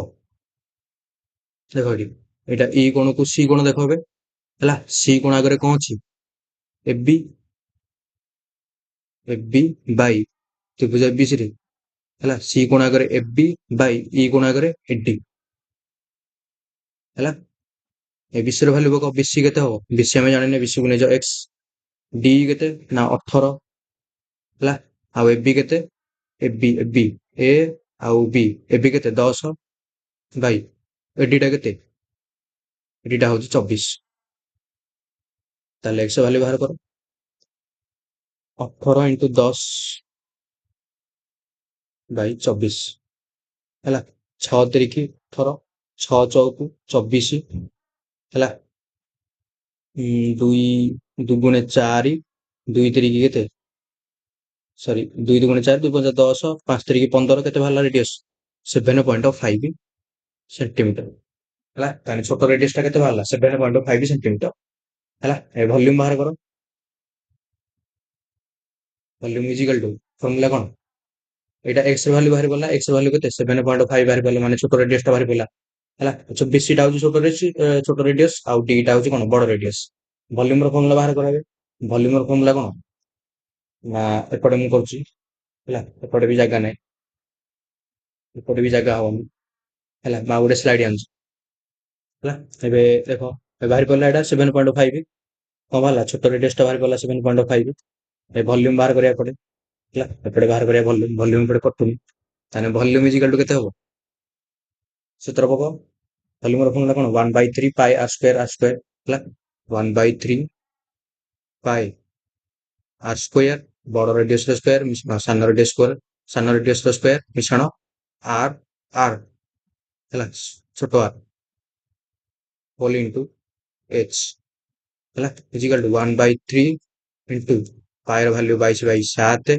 ଇଣ୍ଟୁ r ସ୍କୋୟାର ଭାଲ୍ୟୁ କେତେ ହବ r ସ୍କୋୟାର କେତେ 18 ବଡ ରେଡିୟସ୍ 18 ମାନେ କେତେ ହବ 18 ସ୍କୋୟାର ମିଶାଣ ସାନ ରେଡିୟସ୍ କେତେ 7.5 ବାହାର କଲେ ଯୋଉଟା 7.5 ର ସ୍କୋୟାର ମିଶାଣ 18 ଇଣ୍ଟୁ 7.5 ହେଲା ହୋଲ୍ ଇଣ୍ଟୁ h ର ଭାଲ୍ୟୁ କେତେ ହାଇଟ୍ କେତେ ବାହାର କଲେ 10 ଏପଟେ ଫ୍ରଷ୍ଟମର ହାଇଟ୍ ନାହିଁ ଏଇଠି ଫ୍ରଷ୍ଟମର ହାଇଟ୍ ସରି 14 ଫ୍ରଷ୍ଟମର ହାଇଟ୍ ଏଇଠୁ ଏତିକ କେତେ 14 10 ଲେଖିଦେଲି ଏଇଟା 14 ହେଲା ସେବେ କର ଏଇଟା ସଲ୍ଭ କର ଏଇଟା କେତେ ହବ 22/21 ହୋଲ୍ ଇଣ୍ଟୁ 18 ସ୍କୋୟାର କେତେ 324 ମିଶ୍ରଣ 75 ସ୍କୋୟାର କେତେ ହବ ତମର ଟେକ୍ କରି 56 ହବ ହେଲା 856 5 ସ୍କୋୟାର 25 7 ଇଣ୍ଟୁ 8 ମାନେ କେତେ ହବ 56.25 ମିଶ୍ରଣ 18 ଇଣ୍ଟୁ 7.5 କେତେ ହବ 18 ପଞ୍ଚା 90 90 ହେଲେ ଗୋଟେ ଶୂନ କଟିଯିବ ଦଶମିକ କଟିଯିବ ହେଲା 18/126 ମିଶ୍ରଣ 9 କେତେ ନା 135 9 15 135 କେତେ ହବ ନା 135 ଶୂନ ହବା କଥା ଏଇଠି ଗୋଟେ ଦଶମିକ ଅଛି ବୋଲି କଟିଯିବ ହେଲା ଇଣ୍ଟୁ କେତେ ହବ 14 ହେଲା ଏବେ ଏଇଟା 70/21 7 ଦୁଗୁଣେ 14 ତାହେଲେ 22/3 ବୋଲି ଏତିକ ସବୁ ମିଶେଇ ଦିଅ ଏତିକ ମିଶେଇଲେ ତମର ହବ କେତେ ନା ମିଶେଇକି ଚେକ୍ କର ତମର ହବ 515 ଚେକ୍ କରିବା ମିଶେଇକି ହେଲା ଏତିକି ମିଶେଇଲେ ତମର ହବ 515.25 ହେଲା ଇଣ୍ଟୁ 2 ହେଲା ଆଉ ଏବେ ଏଇଟା କେତେ ହବ ଏଇଟା ମୁଁ ଲେଖିପାରିବି 22/3 ହୋଲ୍ ଇଣ୍ଟୁ 515/25 ହେଲା 2200 ଆଉ କିଛି ବାଟ ନାହିଁ ଏଟାକୁ କାଲକୁଲେସନ କରିବାକୁ ପଡିବ ହେଲା ଆଉ 3 କାଟିଲେ କେତେ ହବ ଏଇଟା 3 କାଟ 17 ତିରିକି 51 3 କେ 3 ହେଲା ଆଉ କେତେ 3 କେ 3 ହେଇଗଲା ଆସିଲା କେତେ ଏଇଟା 3 7 22 3 7 21 ଆଉ 15 3 5 15 ହେଲା ଆଉ ରହିଲା କେତେ ଏବେ ପୁଣି ବି ଆଉ କିଛି ବାଟ ନାହିଁ ଗୁଣାଗୁଣି କଲେ ତମର ହବ କେତେ ନା 2 ରେ କାଟିବା ଏଇଟାକୁ ଦେଖ 2 ରେ କାଟିଲେ 50 ହେଲା ଆଉ 2 ରେ କାଟିଲେ କେତେ 11 2 ରେ କାଟିଲେ 25 ହେଲା ଆଉ 25 ରେ ଏଟା କାଟିଲେ କେତେ ହବ ଦେଖ ଏଇଟା 25 ରେ କାଟିଥିବ 25 ହେଲା 171 75 171 75 ହରଣ 25 ହେଲା 2500 କେତେ 550 25 75 ମାନେ 2500 150 ନେବାକୁ ପଡିବ। 1 କୁ 7 5 2 17 25 ଏକ୍ସଟ୍ରା 200 17 ବଳିଲା 75 25 ସନ୍ତା 175 କେତେ ବାହାରିଲା ନା 6 8 7 ହେଲା ଏଟା କାଟିଦିଅ ଏବେ 6 8 7 ସବୁ ଯାକ କଟିଗଲା ଇଣ୍ଟୁ 11 ଖାଲି ରହିଲା 6 8 7 ଇଣ୍ଟୁ 11 କେତେ ହବ 7 କୁ 7 8 7 ମିଶିଲେ 15 5 ରେ ହେଲା 1 8 14 1 15 5 ରେ ହେଲା 1 6 1 7 7 5 5 7 ଇଜ ଦ କରେକ୍ଟ आंसर देखो କୋଉଠି ଅଛି ଅପସନ ରେ ଏଠି ଦେଖ 7 5 5 7 ଅପସନ ଏ ହେଲା ଏଟା ତ ତମର ପିଲା ଟପ୍ କ୍ୱେଶ୍ଚନ ହେଲା କାରଣ ଦିଟା କନସେପ୍ଟ ଲାଗିଲା ଗୋଟେ ସାଦୃଶ୍ୟ କନସେପ୍ଟ ଆଉ ତାପରେ ହେଲା the following are recorded next question देखिए ଆଉ ଆଙ୍କର ବାହାର କରିବା କଣ ମିଡିଆନ ଭାଲ୍ୟୁ ବାହାର କରିବା ହେଲା ମିଡିଆନ ବାହାର କରିବା ମିଡିଆନ ବାହାର କରିବା ପୂର୍ବରୁ ପ୍ରଥମେ କଣ କରିବା ଦେଖ ଏ ଡାଟା ଗୁଡିକ ଆଗ ସାନରୁ ବଡ କ୍ରମେ ସଜେଇକି ଲେଖ ଲେଖ ବି ସାନରୁ ବଡ କ୍ରମେ ସଜେଇକି ହେଲା ଲେଖ ଏବେ ପ୍ରଥମ ସାନ ସଂଖ୍ୟା କୋଉଟା ହବ ସାନରୁ ବଡ କ୍ରମେ ମାନେ ସାନରୁ ବଡରେ ସଜେଇକି ଲେଖିବା ତାପରେ ମଧ୍ୟମଟା ବାହାର କରିଦବା ହେଲା ଆଗ ଲେଖ ସାନରୁ ବଡ କ୍ରମରେ ସଜେଇକି ଲେଖ ଆଗ ସାନରୁ ପ୍ରଥମ ସାନ ସଂଖ୍ୟା କୋଉଟା ହବ 174 ଏଟା ତ ତମ ଇଜି ଆଗ ଲେଖିବ 174 ତାପରେ ଆସିବ କେତେ 185 ତାପରେ କୋଉଟା ଆସିବ 194 197 ତାପରେ 203 ତାପରେ କୋଉଟା 221 ତାପରେ 226 ତାପରେ କେତେଟା ତାପରେ କୋଉଟା ଆସିବ 231 ତାପରେ ଲାଷ୍ଟ ସଂଖ୍ୟା 236 ଗଣିତ ଠିକ ଅଛି ନା ନାଇଁ 1 2 3 4 5 6 7 8 9 ଗଣିତ হবে 1 2 3 4 5 6 7 8 9 ହେଲା ମଧ୍ୟମ ବାହାର କରିବା ମଧ୍ୟମ ମାନେ କଣ ପୁରା ମଝି ସଂଖ୍ୟାଟା ବାହାର କରିବା ପ୍ରଥମ ସଂଖ୍ୟାକୁ ଏଇଟା ଦେଖ ପ୍ରଥମ ସଂଖ୍ୟା ଏଇଠି ଦେଖ ପ୍ରଥମ ତିନିଟା ସଂଖ୍ୟା ଲାଷ୍ଟ ତିନିଟା ସଂଖ୍ୟା ହେଲା ଦେଖ ପ୍ରଥମ ତିନିଟା ସଂଖ୍ୟା କାଟିଦିଅ ଲାଷ୍ଟ ତିନିଟା ସଂଖ୍ୟା କାଟିଦିଅ ନା କଣ ଭୁଲ ହେଲା କି ପ୍ରଥମ ତିନିଟା ସଂଖ୍ୟା ଲାଷ୍ଟ ତିନିଟା ସଂଖ୍ୟା କାଟିଦିଅ ଆଉ ଗୋଟେ ସଂଖ୍ୟା ରହିଗଲା ମଧ୍ୟମ କେତେ ରହିଲା 203 ଅପସନ କୋଉଟା ହବ 203 ଅପସନ ଡି ହେଲା ପ୍ରଥମ ତିନିଟା ସଂଖ୍ୟା କଟିଗଲା ପ୍ରଥମ ତିନିଟା ସଂଖ୍ୟା ଗଲା ତାପରେ ଲାଷ୍ଟ ଗୋଟେ ସଂଖ୍ୟା ରହିଗଲା ଏପଟେ ବି ଲାଷ୍ଟ ସଂଖ୍ୟା ଗୋଟେ ସଂଖ୍ୟା ରହିଗଲା ହେଲା ଏଇ ଟାଇପର ମଧ୍ୟମ ହିସାବ କରାଯାଏ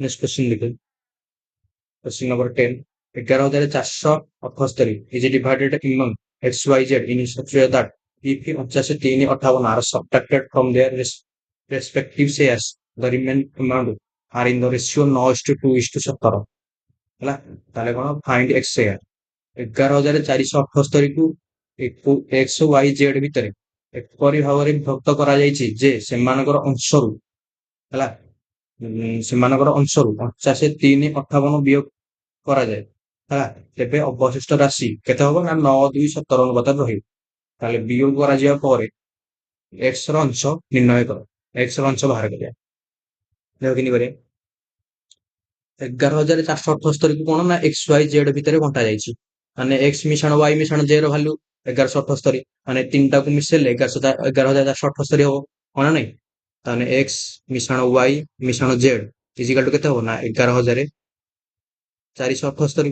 ଏତିକ ଟଙ୍କା ତ ତିନି ଜଣଙ୍କ ଭିତରେ ବଣ୍ଟା ହବ ତାହେଲେ ତିନି ଜଣଙ୍କ ପଇସା ମିଶିଲେ ଏତିକ ହବ ହେଲା ତାପରେ କଣ ଦେଇଛି ଯଦି ସେମାନଙ୍କର ଅଂଶରୁ ଏତିକି 89,358 ଏତିକି କଣ କରାହବ ନା ମାଇନସ କରାହବ ଟୋଟାଲ ତାହେଲେ ସବଟ୍ରାକ୍ସନ କେତେ ହବ ମାନେ ସବଟ୍ରାକ୍ଟେଡ କେତେ କରାହବ ମାଇନସ କେତେ କରାହବ ମାଇନସ କରାହବ 49 ମିଶାଣ 3 ମିଶାଣ 58 କେତେ ହେଲା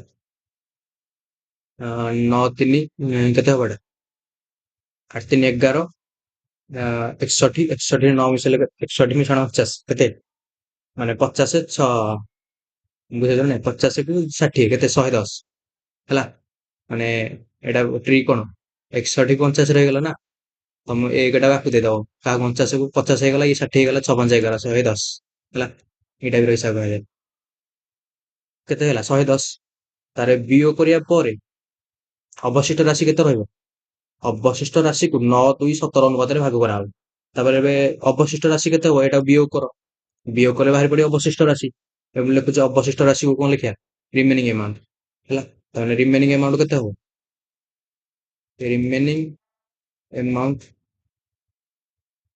after subtraction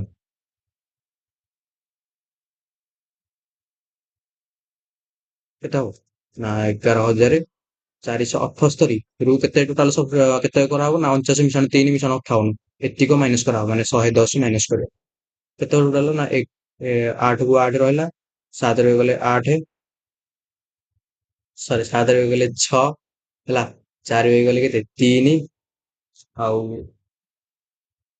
11,368 କେତେ ରହିଲା ନା 11,368 ଏଇଟା ହେଲା ରିମେନିଂ ଏମାଉଣ୍ଟ ହେଲା ରିମେନିଂ ଏମାଉଣ୍ଟ କେତେ ଅନୁପାତରେ ବିଭକ୍ତ କରାଯାଇଛି ନା 9 2 17 ତାମାନେ 9 ମିଶାଣ 2 ମିଶାଣ 17 କାହାର ଭାଲ୍ୟୁ ହବ 11,368 ର ଭାଲ୍ୟୁ ହେଲା x ର ଭାଲ୍ୟୁ କେତେ ନା 9 9 ର ୟୁନିଟ୍ ବାହାର କରିବେ ତାମାନେ 11,368 କାର ଭାଲ୍ୟୁ ହବ ନା 9 2 11 ମିଶାଣ 17 କେତେ ମିଶିଲେ କେତେ ହଉଛି 9 2 11 11 ମିଶାଣ 17 କେତେ 27 28 ହବ ହେଲା ଆମକୁ ଦରକାର x ର ସେୟାର କେତେ 9 ସିଧା ବାହାର କର 9 ଇଜିକାଲ ଟୁ x ହେଲା 28 ରେ ତମେ ଏଟା କାଟିଲେ କେତେ ହବ 28 ରେ କଟିବନି ଆଗ କାଟିଦିଅ 14 14 ରେ କାଟିଦିଅ 14 ଦୁଗୁଣେ 28 14 ରେ କାଟିଲେ କେତେ 14 ଦୁଗୁଣେ 28 14 ଅଷ୍ଟା କେତେ 112 16 14 କେ 14 କେତେ ହବ 28 14 ଦୁଗୁଣେ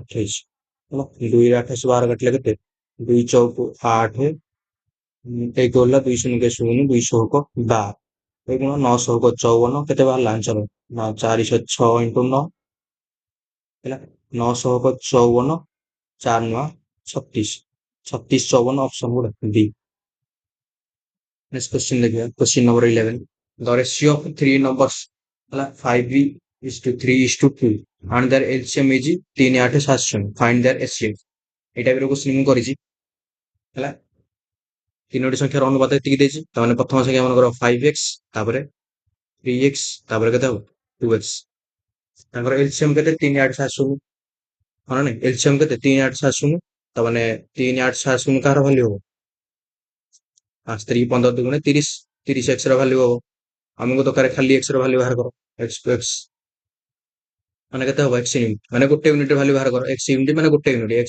କଟି ଯାଉନି କି ହେଲା ମାନେ ଗୋଟେ ୟୁନିଟ କେତେ ହବ 3 କାଟିଲେ ହବ 19 ଦୁଗୁଣେ 38 ସରି ସରି 19 ଦୁଗୁଣେ 38 3 କଟିଆ ନାଇଁ କି 3 କେ 3 ହେଲା 3 ଦୁଗୁଣେ 6 3 9 27 କେତେ ବାହାରିଲା 129 ତାହେଲେ ପ୍ରଥମ ସଂଖ୍ୟା କଣ 5 ଇଣ୍ଟୁ 129 ତାପରେ ସେକେଣ୍ଡ ସଂଖ୍ୟା କଣ ନା 3 ଇଣ୍ଟୁ 129 ଥାର୍ଡ ସଂଖ୍ୟା କଣ ନା 2 ଇଣ୍ଟୁ 129 ସେ ପଚାରିଛି ଏସସିଏଫ ଗସାଗୁ ହାଏଷ୍ଟ କମନ ଫ୍ୟାକ୍ଟର ସବୁଠୁ ହାଏଷ୍ଟ କମନ କୋଉଟା ଆସୁଛି 129 ସବୁଥିରୁ କମନ ଆସୁଛି ଦେଖ ଏଇଥିରୁ ଆମେ 129 ମାନେ କମନ ନେଇପାରିବା ଏଇଥିରୁ ବି 129 କମନ ନେଇପାରିବା ଆଉ ଦୁଇରୁ ମଧ୍ୟ ଏପଟୁ ମଧ୍ୟ 129 କମନ ନେଇପାରିବା ତାହେଲେ ହାଏଷ୍ଟ କମନ ଏସସିଏଫ କେତେ ହେଲା 129 ଯୋଉଟା x ର ଭାଲ୍ୟୁ ଏଇଟା ହବ ଏସସିଏଫ ଅପସନ କୋଉଟା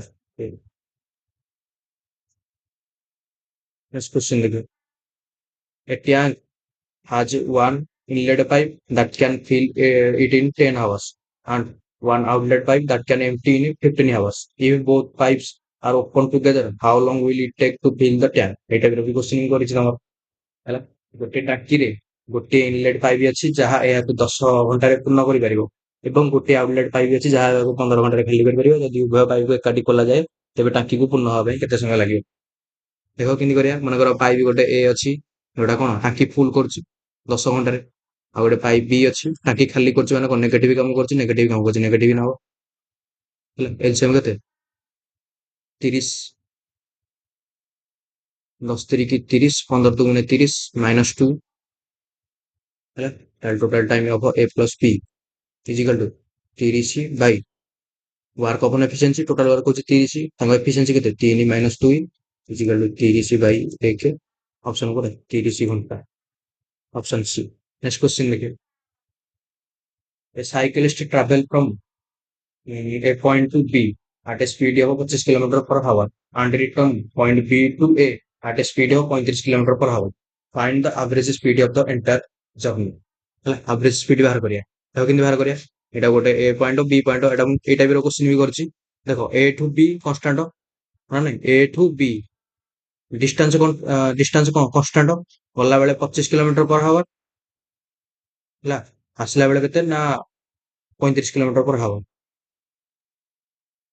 ए टू बी डिस्टेंस कन्स्टांट ମୁଁ କହିଥିଲି डिस्टेंस कन्स्टांट ହେଲେ एवरेज स्पीड କେମିତି ବାହାର କରିବା ନା average speed is equal to formula कौन 2 whole into s1 s2 bye s1 mission s2 ଏଇଟା ମୁଁ क्वेश्चन କରିଛି ତମର ହେଲା 2 इनटू 35 ଯେତେବେଳେ डिस्टेंस कन्स्टांट हुए ତାହେଲେ एवरेज କେମିତି 2 इनटू 35 इनटू 25 बाय 35 25 ମିଶିଲେ କେତେ 60 ହେଲା 2 ରେ କାଟିଲେ କେତେ 30 ହେଲା ଆଉ କଟିବ କି 3 ରେ ଦେଖ ଆଉ କଟିବନି ଦେଖ କଟିବନି ଏବେ ଗୁଣାଗୁଣି କର ଆଉ କିଛି ବାଟ ନାହିଁ ଏଠି କଟିବ 5 ପଚା 25 5 ଛକ 30 ହେଲା 35 ପଞ୍ଚା 5 ପଚା 25 5 ର କିଣିଲା କେତେ 2 5 3 15 2 17 ବାଇ 6 ହେଲା ଏଟା 6 3 18 ହବନି 6 2 12 5 55 ତାର କେତେ 6 ନୂଆ 54 9 ପକ ହେଲା କେତେ ହବ 1 10 ପକେଇଲେ 0 10 ତାପରେ କେତେ 6 କେ 6 ହେଲା 6 କେ 6 3 6 5 30 ମାନେ ସରି 4 6 କେ 6 ପକେଇବାନି କି 10 ରୁ 6 ଗଲେ 4 ହେଲା ତାହେଲେ 6 16 36 ନିୟରଲି 6 ସମଥିଙ୍ଗ ଆସିବ ତାହେଲେ 6 19.17 ହେଲା ଅପସନ କୋଉଟା 29.17 କିଲୋମିଟର पर हावर ଅପସନ କୋଉଟା ଏ नेक्स्ट क्वेश्चन देखो one pipe can fill a tank in 2 minutes while another pipe can empty the full tank in 36 minutes ହେଲା if both the pipe are open together ditto same question ହେଲା ମାନେ ଆଗରୁ ଯେମିତି କରିଥିଲେ କୋଉ ଟାଇପର ଏଇ ଟାଇପର क्वेश्चन ହେଲା if the pipe are both open together and when the tank is empty then in how many times will the 3/4 of the work will be 3/4 of the tank will be filled ଗୋଟିଏ pipe ଗୋଟିଏ ଟାଙ୍କିକୁ 2 ମିନିଟରେ ପୂର୍ଣ୍ଣ କରିପାରିବ ଯେତେବେଳେ ଅନ୍ୟ ଏକ pipe ପୂର୍ଣ୍ଣ ଟାଙ୍କିକୁ 36 ମିନିଟରେ ଖାଲି କରିପାରିବ ଯଦି ଟାଙ୍କି ଖାଲି ଥିବା ସମୟରେ ଉଭୟ ପାଇପକୁ ଏକାଠି ଖୋଲାଯାଏ ତେବେ ଟାଙ୍କିର 3/4 ପୂର୍ଣ୍ଣ ହେବା ପାଇଁ କେତେ ସମୟ ଲାଗିବ ଦେଖ ହେଲା ଏଟା ଗୋଟେ କ୍ୱେଶ୍ଚନ ମୁଁ କରିଛି ଏ ପାଇପ ଏଠି ଲେଖ ବି ପାଇପ ଇଏ 2 ମିନିଟରେ ଟାଙ୍କି କଣ କରୁଛି ଫୁଲ କରିଦଉଛି ଆଉ ଇଏ 36 ମିନିଟ ଲାଗୁଛି ମାନେ କଣ ନେଗେଟିଭ କାମ କରୁଛି ଟାଙ୍କି ଖାଲି କରିବା ପାଇଁ ଏଲସିଏମ କେତେ 36 ହେଲା 2 ହେଲେ 18 ଆର କେତେ ହବ 36 କେ 36 -1 ହେଲା ତାପରେ କ୍ୱେଶ୍ଚନ କଣ ଦେଇଛି ନା ଦେଖ 1 ଟୋଟାଲ କାମର କେତେ ହବ ନା 3/4 ମାନେ ୱାର୍କ ଏବେ କେତେ ହବ ନା 36 ର 3/4 4 ନୂଆ 36 9 3 କେତେ 27 ହେଲା ତ ଏଇଟା 2 ନୁହଁ ପିଲାମାନେ 2 ନେଲେ ବହୁତ ବଡ ହେଇଯାଉଛି ଏଇଟା 9 ଆକ୍ଚୁଆଲି ହେଲା ଏଇଟା 9 ତମେ ଚେକ୍ କରିବ ଏଇଟା 9 ଏଇଟା 9 ଏଇଟା 9 ମିନିଟ 2 ମିନିଟ ନୁହଁ ଏଇଟା 9 ମିନିଟ ହେଲା 9 ମିନିଟ ହେଲେ ଯାଇକି ଠିକ ବାହାରିବ ନହେଲେ ହବନି ଏଇଟା 9 ମିନିଟ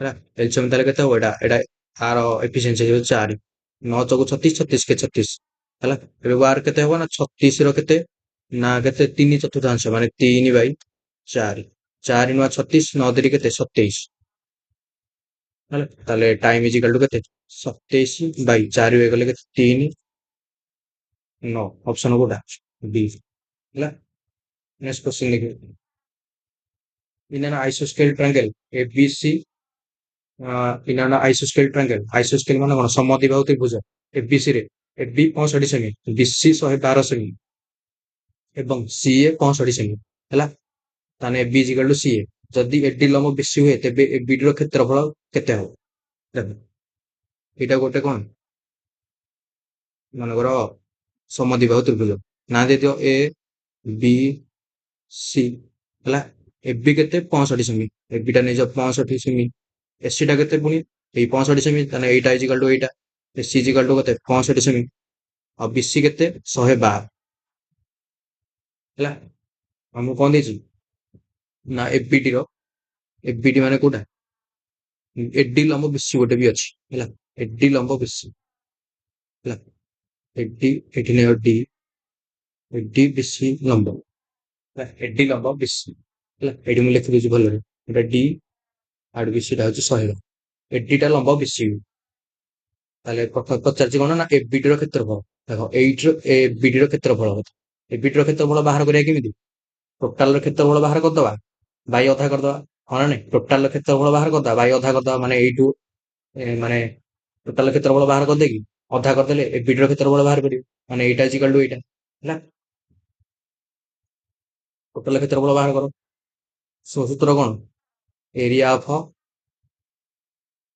ପଡିଥିବ ଏରିଆ ଅଫ କଣ ନା ଆଇସୋସ୍କେଲ triangle, isosceles, isosceles triangle, spelling mistake ହଉଛି, ଆଇସୋସ୍କେଲ triangle, ISOSC, ISOSC, ELES, sorry, SCELES, ଆଇସୋସ୍କେଲ ଟ୍ରାଙ୍ଗେଲ।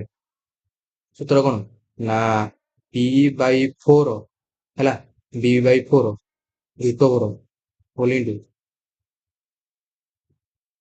ହେଲା, B by 4 whole into 4A square minus B square ହେଲା। B ମାନେ କଣ? ବେସ୍ ମାନେ ଏଇଟା ହେଲା, ଏଇଟା ହବ B, ଆଉ A ମାନେ ଏଇଟା ହେଲା, ଏଇଟା ହବ A, ଏଇଟା ହବ ବି A, ଆଉ ଏଇଟା ଦିଟାକୁ ସମାନ ନୁହଁ କି? ଏଇଟା ହବ A, ଏଇଟା ବି ହବ A, ଆଉ B ହବ 112 ହେଲା, ଏଇଟା ହବ B ହେଲା।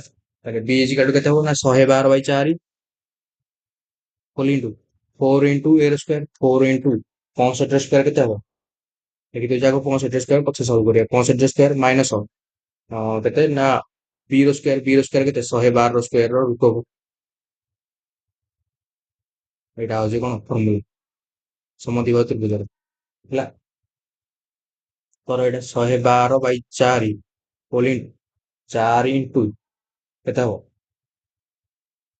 42 25, 42 5 ର ସ୍କୋୟାର 25, 42 25 ମାଇନସ ହେଲା 112 ସ୍କୋୟାର। ତମେ ଯେତେବେଳେ କରିବ ଆନ୍ସର ବାହାରିବ କେତେ ତମର ନା 1 2 5 4 4 ହେଲା।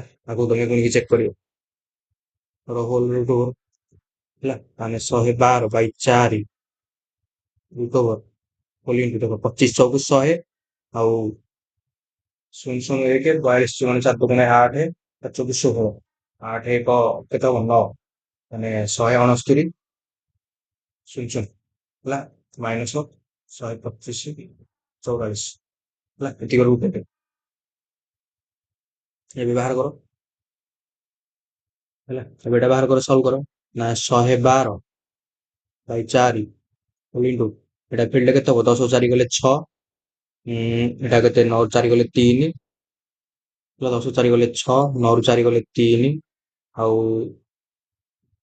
9 4 ଗଲେ ଏଠି 44 ରହିବ ହେଲା, 9 4 ଗଲେ 3 ଠିକ ଅଛି, 9 4 ଗଲେ ସରି 5 ହେଲା, 9 4 ଗଲେ 5, ଏଇଟାରେ ଗଲେ କେତେ ରହିଲା? ଏଟା 8 ରୁ 5 ଗଲେ 3 ହେଲା, 6 ରୁ 2 ଗଲେ 4, 43 56, 43 56 ସ୍କୋର ମାନେ ରୁଟ ଓଭର କେତେ ହବ? 66 ହେଲା। 112 ରୁଟ ଓଭର ବି କେମିତି ବାହାର କରିବା କଥା ମୁଁ ବି ତମକୁ କହିଛି, ଏଇ ଚେକ୍ କରିପାରିବେ 66 ହେଲା। ତାହେଲେ 2 ରେ କାଟିଲେ କେତେ?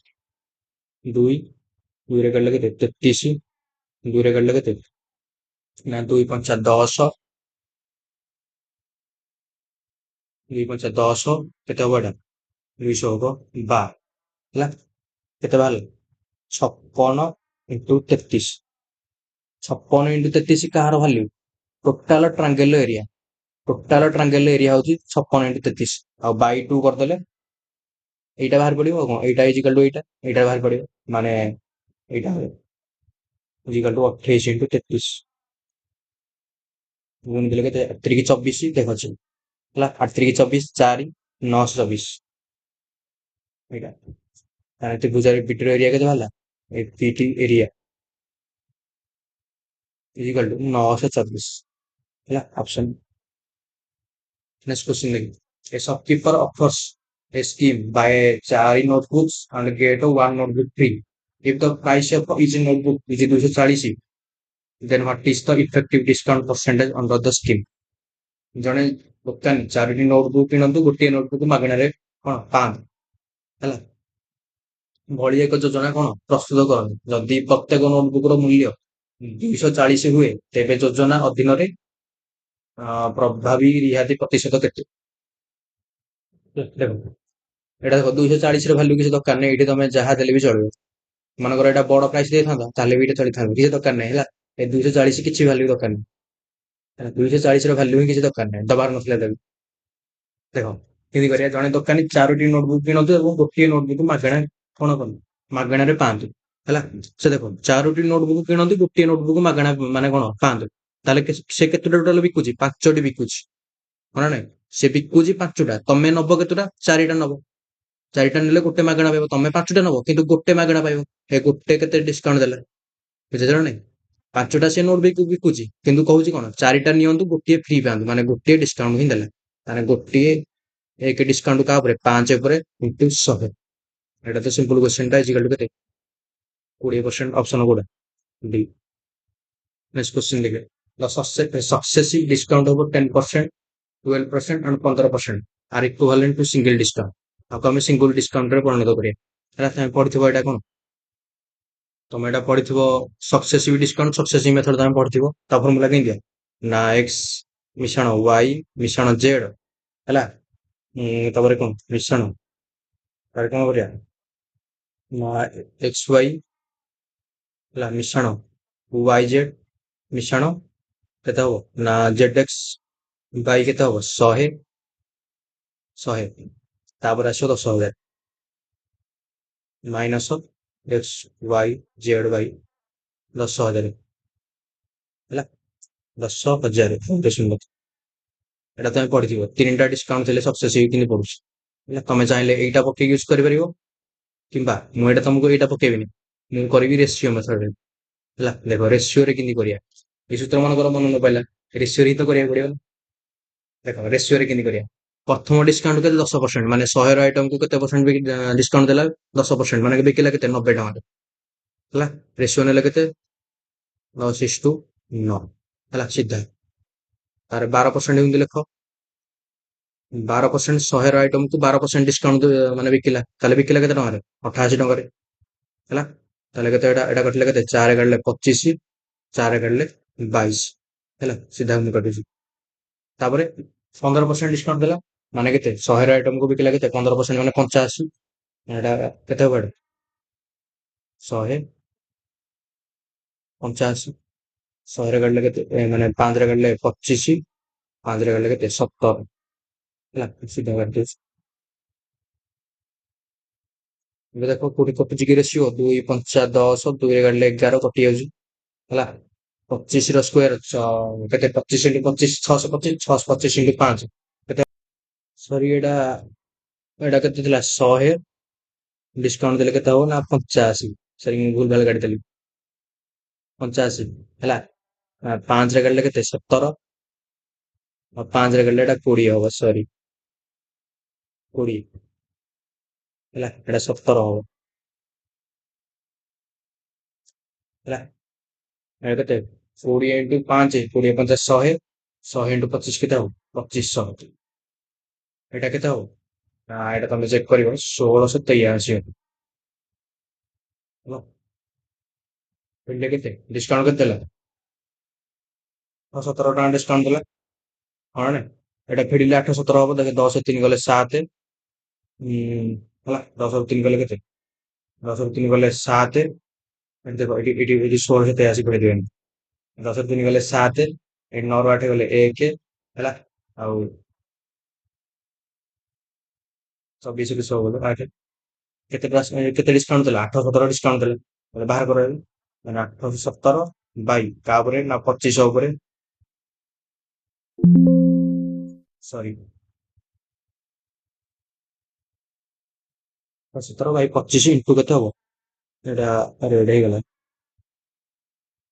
ଇଣ୍ଟୁ 100, ହେଲା 2500, ସରି 817 ବାଇ 2500, 2500 ଉପରେ ଡିସକାଉଣ୍ଟ ଦବନି କି? ଦିଟା ଶୂନ କାଟିଦବ, 25ର ଦେଲେ କାଟିବ 25 3 75, ହେଲା। ତାପରେ କେତେ ଆସିବ? 25 3 50, 32 ଆସିଲା, 32 ପଏଣ୍ଟ ସମଥିଙ୍ଗ, 32.68%। ଅପସନ ବି।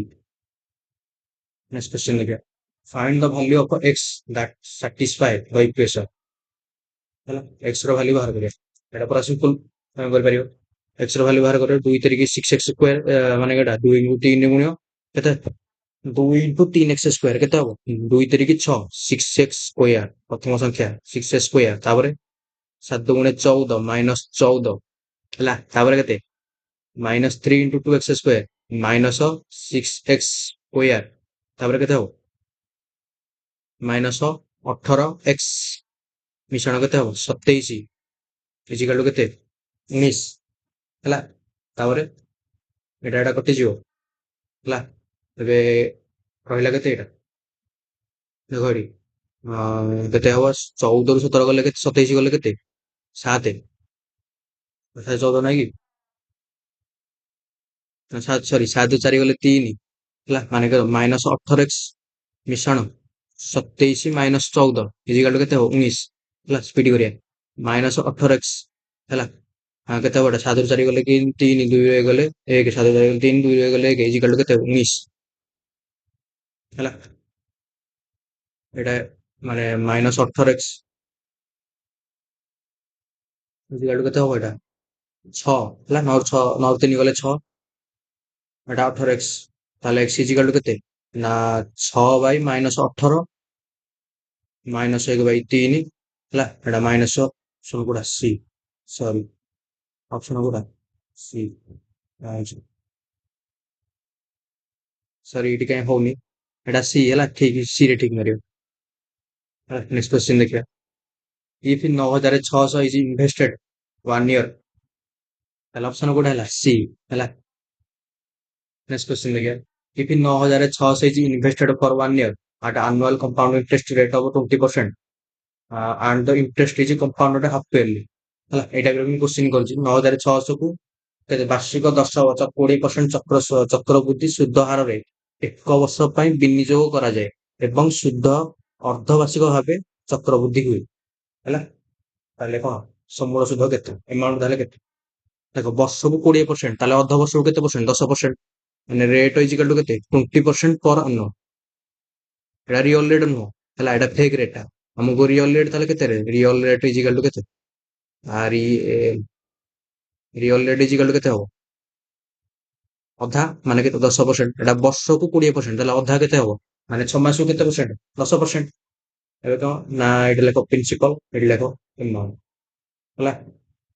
ପ୍ରଥମ 6 ମାସ ଗୋଟେ ବର୍ଷ ଯାକେ ଆମେ କରିବା ନା ପ୍ରଥମ 6 ମାସ 10 କୁ ଭାଗ 10/100 1/10 ପ୍ରଥମ 6 ମାସରେ 10 ଟଙ୍କା 11 ହେଇଗଲା ତାପରେ 6 ମାସରେ 10 ଟଙ୍କା 11 ହେଇଗଲା ଗୋଟେ ବର୍ଷ ଯାକେ ଚାଲିଲା କେତେ ହେଲା 10 ର ସ୍କୋୟାର 100 11 ସ୍କୋୟାର କେତେ 121 ହେଲା।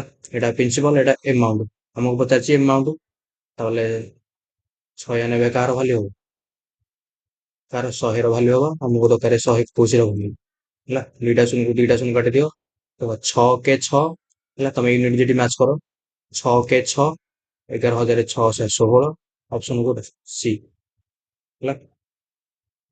ତମର ଲାଷ୍ଟ କ୍ୱେଶ୍ଚିନ୍ ଦେଖିବା ଆଭରେଜ ଅଫ ଦ ନମ୍ବର ଏତିକର ଆଭରେଜ ବାହାର କରିବା ନା ନାଇଁ ସରି ଆଭରେଜ ନୁହଁ ଆଭରେଜ ଦେଇଦେଇଛି ତାହେଲେ ନମ୍ବରଟା ବାହାର କରିବା ହେଲା 13 14 21 18 17 x ଏତିକ ଏବଂ 12 ଏତିକର ହାରାହାରି ଦେଇଦେଇଛି ଆଭରେଜ ଦେଇଛି 15 ଆମେ ବାହାର କରିବା କେତେ x ର ଭାଲ୍ୟୁ ହେଲା। ମୁଁ କହିଥିଲି ଆଭରେଜ ଇଜିକାଲ ଟୁ କେତେ ସମ ଅପନ ନମ୍ବର ହେଲା ତମେ କଣ କରିବ ନା ଆଭରେଜ ଜାଗାରେ 15 15 ଇଜିକାଲ ଟୁ ସମ୍ ମିଶେଇବ ସବୁ ଯାକ 13 ମିଶାଣ 14 ମିଶାଣ 18 ମିଶାଣ x ମିଶାଣ 12 କେ ସବୁ ମିଶେଇବ ବାଇ ଟୋଟାଲ ନମ୍ବର କେତେଟା 1 2 3 4 5 6 7 8 8ଟା ବୋଧେ 1 2 3 4 ଯେତେଟା ହବ ସେତେଟା ବାଇ ନମ୍ବର ଲେଖିବ ହେଲା। ଏଠି x ର ଭାଲ୍ୟୁ ତମେ ବାହାର କରିଦବ ହେଲା। ଏଇଟା ମୁଁ କ୍ୱେଶ୍ଚିନ୍ କରିଥିଲି ହେଲା ଏଇଟାରେ ତମେ ଆରାମରେ କରିପାରିବ ହେଲା। ମୁଁ ଏଇ ଟାଇପର କରିବିନି ମୁଁ କରିବି ଡେଭିଏସନ ମେଥଡ ଦେଖ ଡେଭିଏସନ କେମିତି କରିବା ଦେଖ ନୂଆ ହିଁ ଶିଖିବା ଡେଭିଏସନ ମେଥଡ ଦେଖ ଡେଭିଏସନ ରେ କେମିତି କରିବା ଡେଭିଏସନ ଲେଖିବା କରିବା ପୂର୍ବରୁ ଆଗ ଦେଖ ତମେ ଏତିକ ସଂଖ୍ୟା ଆଗ ଲେଖିଦିଅ ସଂଖ୍ୟା ଗୁଡିକ କଣ ନା 13 ତାପରେ ସଂଖ୍ୟା 14 ତାପରେ ସଂଖ୍ୟା କେତେ 21 ତାପରେ ସଂଖ୍ୟା କେତେ 18 ତାପରେ ସଂଖ୍ୟା 17 ତାପରେ ସଂଖ୍ୟା x ତାପରେ ସଂଖ୍ୟା କେତେ 12 ହେଲା। ଦେଖ 13 14 21 18 17 x ଆଉ 12 13 14 21 18 17 x ଆଉ 12 ଆଭରେଜ କେତେ କ୍ୱେଶ୍ଚିନ୍ ଦେଇଛି ନା 15 ଏବେ ଫେଡ ଏବେ କେମିତି ଲେଖିବା ନା 13 ମାଇନସ 15 ହେଲା ଆକୁ କୁହନ୍ତି ଡେଭିଏସନ ମେଥଡ ଦେଖ କେମିତି ଲେଖିବା ଦେଖ ଡେଭିଏସନ କେମିତି କରିବା 13 ମାଇନସ 15 13 ମାଇନସ 15 ମିଶାଣ 14 ମାଇନସ 15 14 ମାଇନସ 15 ହେଲା ମିଶାଣ 21 ମାଇନସ 15 21 ମାଇନସ 15 ହେଲା। ତାପରେ କଣ ମିଶାଣ 18 minus 15 18 minus 15 ମିଶାଣ 17 minus 15 17 minus 15 ମିଶାଣ x minus 15 x minus 15 ହେଲା ମିଶାଣ 12 ମାଇନସ୍ 15 12 ମାଇନସ୍ 15 ଇଜିକାଲ ଟୁ କେତେ ହେବ 0 ହେଲା ଆକୁ କୁହନ୍ତି ଡିଭିଜନ ମେଥଡ 13 ରୁ 15 ଗଲେ କେତେ ମାଇନସ୍ 2 14 ରୁ 15 ଗଲେ କେତେ ମାଇନସ୍ 1 ହେଲା ଏଟା କେତେ ହବ 21 ରୁ 15 ଗଲେ ପ୍ଲସ୍ 6 କେତେ ହବ ଏଟା ପ୍ଲସ୍ 3 ଏଟା ତିନିଟା ଭଲ ହେଇଗଲା ପ୍ଲସ୍ 3 17 ରୁ 15 ଗଲେ କେତେ ପ୍ଲସ୍ 2 x ମାଇନସ୍ 15 ଯେମିତି ଅଛି ସେମିତି ଆଉ 12 5 15 ଗଲେ କେତେ 3 ଇଜିକାଲ ଟୁ କେତେ 0 ଦେଖ ଏଠି 3 କୁ 3 ମାନେ 3 ମିଶାଣ 3 6 ହେଲା ଏଠି 6 ଛାଡ ଏଠି 3ଟା ରହୁଥାଉ ହେଲା ଏଠି ଦେଖ 3 ଏଟା ମାଇନସ୍ 2 ମାଇନସ୍ 1 ମିଶିଲା କେତେ 3 3 କୁ 3 ଗୋଟେ କଟିଗଲା କେତେ ରହିଲା 6 2 8 3 11 ସରି ଏଠି 12 ରୁ 15 ଗଲେ ମାଇନସ୍ 3 ହବା ହେଲା 12 ମାଇନସ୍ 15 ମାଇନସ୍ 3 ହେଲା x ମାଇନସ୍ 15 କୁ ରହିଯାଉ ଭିତରେ ଏବେ ଦେଖ 6 2 8 ମାଇନସ୍ 3 ରହିଲା କେତେ ନା 6 ମିଶାଣ 2 ମିଶାଣ x ମାଇନସ୍ 15 ମାଇନସ୍ 3 ଡିଭିଜନ ଲଗେଇଲା ବେଳେ ଖାଲି ଟିକେ ଫେଡାଣ ମାନେ ମିଶାଣ ଫେଡାଣ ଟିକେ ଦେଖିବ ଚେକ୍ କରିବ ଏଟା ଠିକ ହେଇଗଲେ ହେଇଗଲା 6 2 8 ମାଇନସ୍ 5 ସରି 6 ର ମିଶାଣ 2 8 ମାଇନସ୍ 3 କେତେ 5 5 ମିଶାଣ x ମାଇନସ୍ 15 ଇଜିକାଲ ଟୁ କେତେ 0 x ମାଇନସ୍ 10 ଇଜିକାଲ ଟୁ କେତେ 0 ହେଲେ x ଇଜିକାଲ ଟୁ କେତେ 10 ହେଲା କୋई ଦରକାର ନାହିଁ ମିଶେଇବା ବାଇ ନମ୍ବର କିଛି ଦରକାର ନାହିଁ ହେଲା ଡିଭିଜନ ବାହାର କରିଦିଅ ତ ଏତିକି ଥିଲା ଆଜିର କ୍ୱେଶ୍ଚିନ୍ ହେଲା ଭାବୁଛି ସମସ୍ତେ ବୁଝିପାରିଥିବ ଆଉ ଯୋଉଟା ବି ଯୋଉ ନମ୍ବରଟା ଡାଉଟ୍ ରହିଲା ସେଟା ଚେକ୍ କରିବ ହେଲା ଏଇ ସିଫ୍ଟଟା ବି ତମେ ଚେକ୍ କରିବ ଏଇ ସିଫ୍ଟଟା କାହାର ଆସିଥିଲା କାହାର କେତେଟା ଠିକ ହେଲା ହେଲା ଆଉ ଭିଡ଼ିଓଟା କେମିତି ଲାଗିଲା କମେଣ୍ଟ ବକ୍ସରେ ଜଣେଇବ ଆର ଲେକ୍ଚର ମଧ୍ୟ ପିଡିଏଫ୍ ମଧ୍ୟ ମୁଁ ଅପଲୋଡ୍ କରିଦେବି ଡେସ୍କ୍ରିପସନରେ ହେଲା ଆଉ ରହୁଛି ନେକ୍ସଟ ଭିଡ଼ିଓରେ ଦେଖା ହେବ